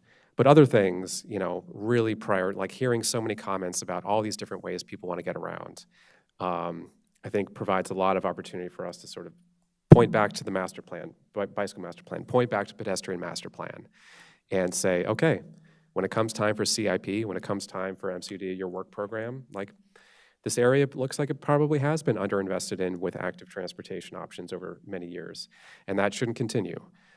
So yeah, that's what kind of gives me some hope and optimism about this process. And just, yeah, thanks for gathering all the input from the community to further demonstrate the point. Thanks.